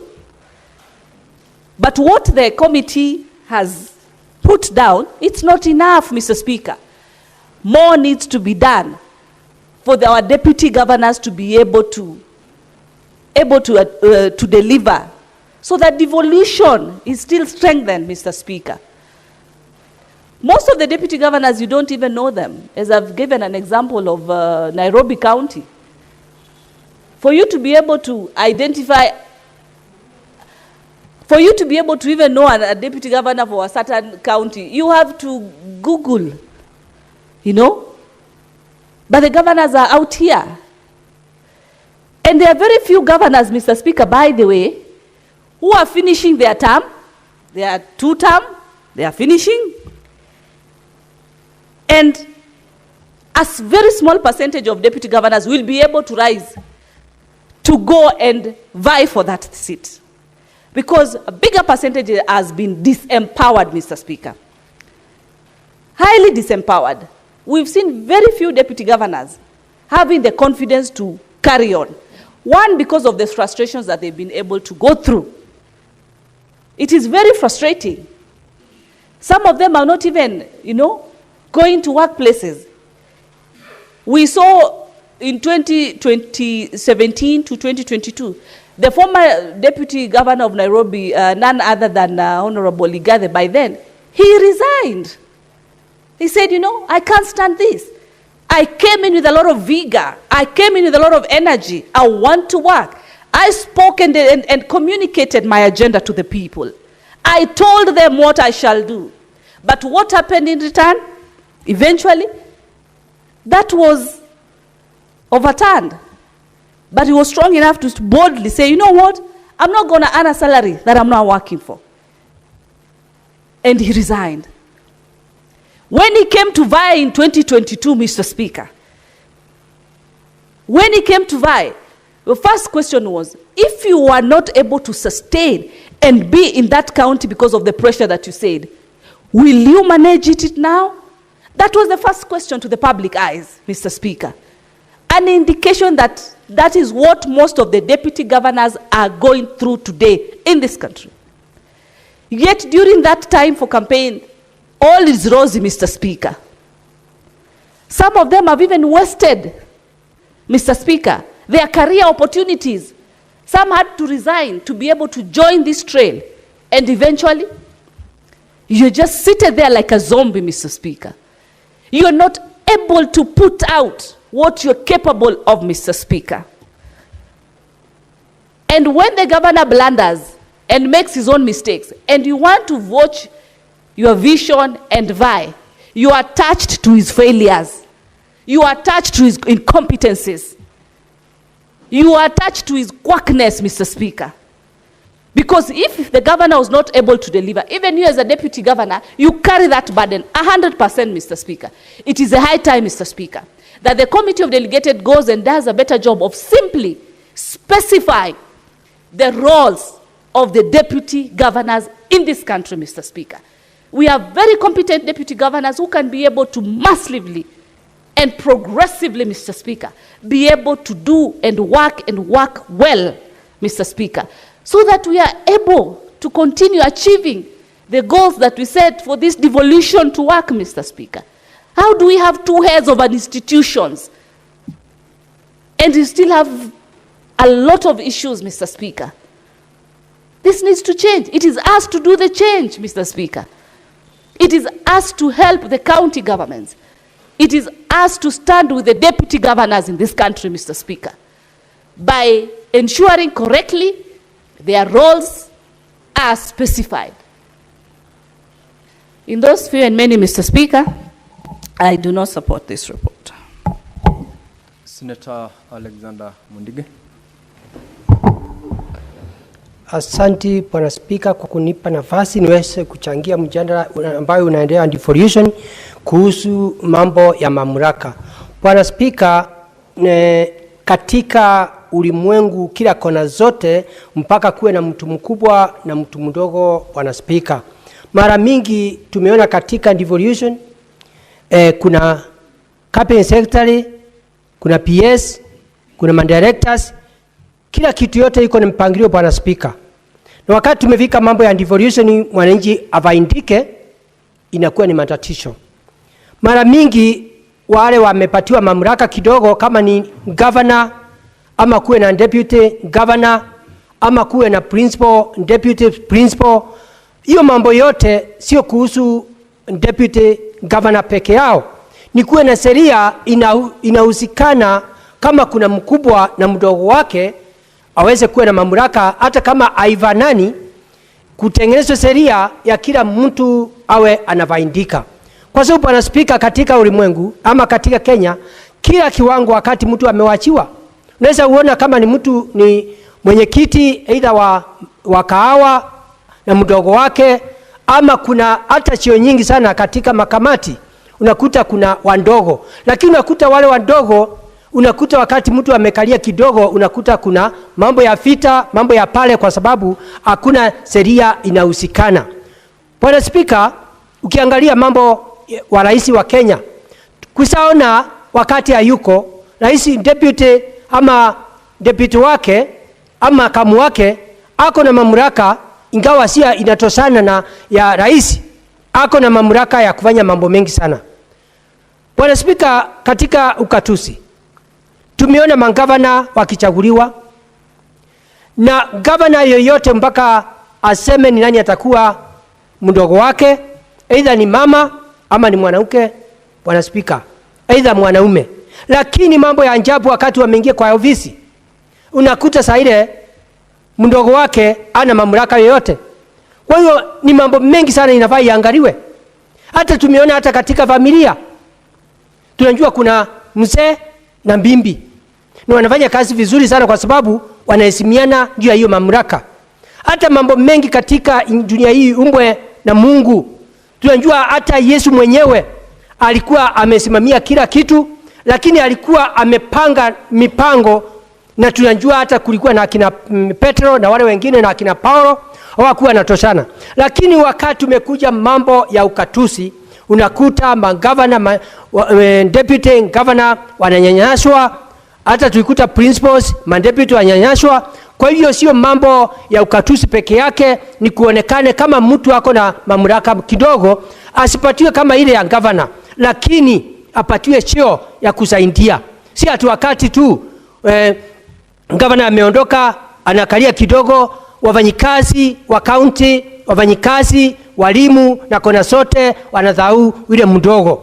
Lakini kama kuna njia yoyote inaweza fanyika, Bwana Spika, kunaweza angaliwa itakuwa namna gani, kwa sababu tukiongea upande wa governor, wakati wanaenda siasa, iende ikawa governor na pesa ya kutosha, uende ikawa yule makamu wake, ule deputy yake ako na pesa nyingi, ule deputy wake ako na pesa nyingi, na ako na elimu ya kutosha, na ako na kila kitu, unakuta kuna shinda wakati wametangazwa governor ni nani na mdogo wake ni nani. Kwa hiyo Bwana Spika, mimi nikiwa senator wa Embu County, naunga mkono kuweza kupandishwa sheria tuweze kuona deputy governor watafaidika namna gani. Kama kuna njia yoyote, hata kuna pia tunajua katika mawaziri wa county government, anaweza kupatiwa waziri wa youth ama waziri wa agriculture. Ndio sasa utendaji wa kazi, kama wale anasimamia, kama governor ako na CEC kama 10, mmoja Bwana Spika awe ni deputy governor wake. Wakati hiyo sasa, wakati CEC wamekutana pamoja, atakuwa naenda kupeana ripoti mwaka moja, mwezi moja amefanya kazi gani. Kwa hiyo Bwana Spika, mimi nikiwa senator wa Embu County naunga mkono, kwa sababu deputy wengine wamekuwa wamedharauliwa, walipeana pesa zao, na wawezi kuacha hiyo kiti aweze kwa miaka 5 aweze Bwana Spika kwenda kuambia watu anataka kuwa governor. Itakuwa ni shinda kubwa sana, kwa sababu yenda governor alifanya kazi mbaya na deputy alikuwa mzuri, lakini ataambiwa alikuwa pamoja, watakuwa pamoja. Kwa hivyo ni mzuri Bwana Spika ukute ule deputy governor anapatiwa mamlaka. Bwana Spika, nikiongea katika Embu, nakumbuka wakati wa zamani, nakumbuka kuna deputy governor alikuwa mandamu, alikuwa anaitwa Nditi, alikaliwa akawa ana chochote, au akatemwa miaka 5. Ule governor tena akuja akalete Dr. Kariuki. Pandaye Kariuki akienda kutoka, Bwana Spika, ni kitu ilikuwa ya hivyo. Hata mimi najua wakati wa siasa Kariuki tulikuwa na yeye. Senator Mundigi. Yes, there is a point of intervention. Okay. And for the benefit of Senator Tabitha, you know how to catch the eye of the Speaker. you can't assume that by raising your hand, the speaker will give you the opportunity to speak. Now, you may proceed with your intervention. Bwana Spika, nilikuwa nimesema nafasi ya kupata hoja ya kuweza kufafanulia mwenzangu ndugu yangu. Asante kwa nafasi. Nilitaka kumweleza ndugu. Yuko tayari mpafanulia? Bwana Spika, mimi siko tayari. Very well. Senator Mundigi is not ready to be informed. Conclude, Senator Mundigi. Bwana Spika, nikimalizia, wakati wa uchaguzi watu walikuja wakaleta maneno. Labda Mungu alikuwa ameona itakuwa Central County, lakini walikuja wakaekelea ile Dr. Kariuki. Ati alifanya hivi na alifanya hivi, na tukikumbuka hapo nyuma governor yule alikuwa kwa Embu County. Hawa deputy governor wawili walikuwa na shida nyingi sana. Kwa hiyo deputy governor wamenyeshwa na mangavana wanjui dakika ya mwisho unaenda unatafuta governor deputy ambaye unaweza kuwa watu wamekuambia ukishukua huyu utakuwa kuwa mshindi. Ama unakuta watu wanakaa pamoja, vyama inamulete pamoja, wakitafuta dialogue, waseme utaenda na huyu ndio vyama chama fulani iweze kupita. Kwa hiyo Bwana Spika, mimi naunga mkono nikiwa senator wa Embu County, deputy na pia wale wengine wenye viti vidogo kurekebisha sheria ndio waweze kupata cheo kama mangavana, ingawa hatakuwa wanatoshana, lakini wanaweza kupatiwa waziri wa aina fulani, kwa sababu tunajua katika ukatusi every governor ako na department 10. Kwa hiyo Bwana Spika, mimi naunga mkono. Senator Mundigi, I have granted you the latitude to continue in the direction you are going because you are the last person to speak to this. Otherwise, I would have restrained you to confine yourself to the relevance to the motion that was before the floor of the House.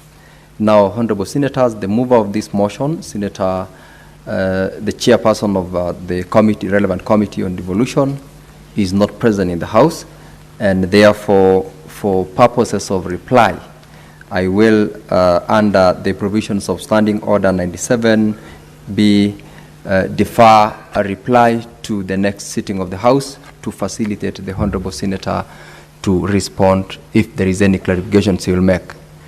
We will then proceed to call the next order. Clerk. Order number 18, motion, progress report of the Standing Committee on National Cohesion, Equal Opportunity and Regional Integration on an inquiry into the diversity and inclusivity in staff composition at the state agencies in Kenya. The chairperson, Standing Committee on National Cohesion, Equal Opportunity and Regional Integration, Senator Chuta is not present in the House. That one is deferred. Move to the next. Order number 19, motion, report of the Standing Committee on National Cohesion, Equal Opportunity and Regional Integration on the implementation of the state Senate resolution on the current state of the nation made on Wednesday, 24th July, 2024. This is also a motion by the chairperson, Standing Committee on National Cohesion, Equal Opportunity and Regional Integration, who is not present in the House. That stands deferred. Next order. Order number 20, the Public Finance Management Amendment number 4 Bill, National Assembly Bills number 45 of 2024, second reading. The Majority Leader is absent in the chamber. It is deferred to the next sitting. Call the next order, Clerk. Order number 21, the Culture Bill, National Assembly Bills number 12 of 2024, second reading. The Majority Leader similarly is not present in the chamber. That is also deferred to the next sitting. Call the next order. Order number 22, the Public Procurement and Asset Disposal Amendment Bill, National Assembly Bills number 48 of 2024, second reading. This is also a bill by the Senate Majority Leader who is absent, coming up for second reading. It is hereby deferred to the next sitting of the House. Honorable Senators, who may now rise.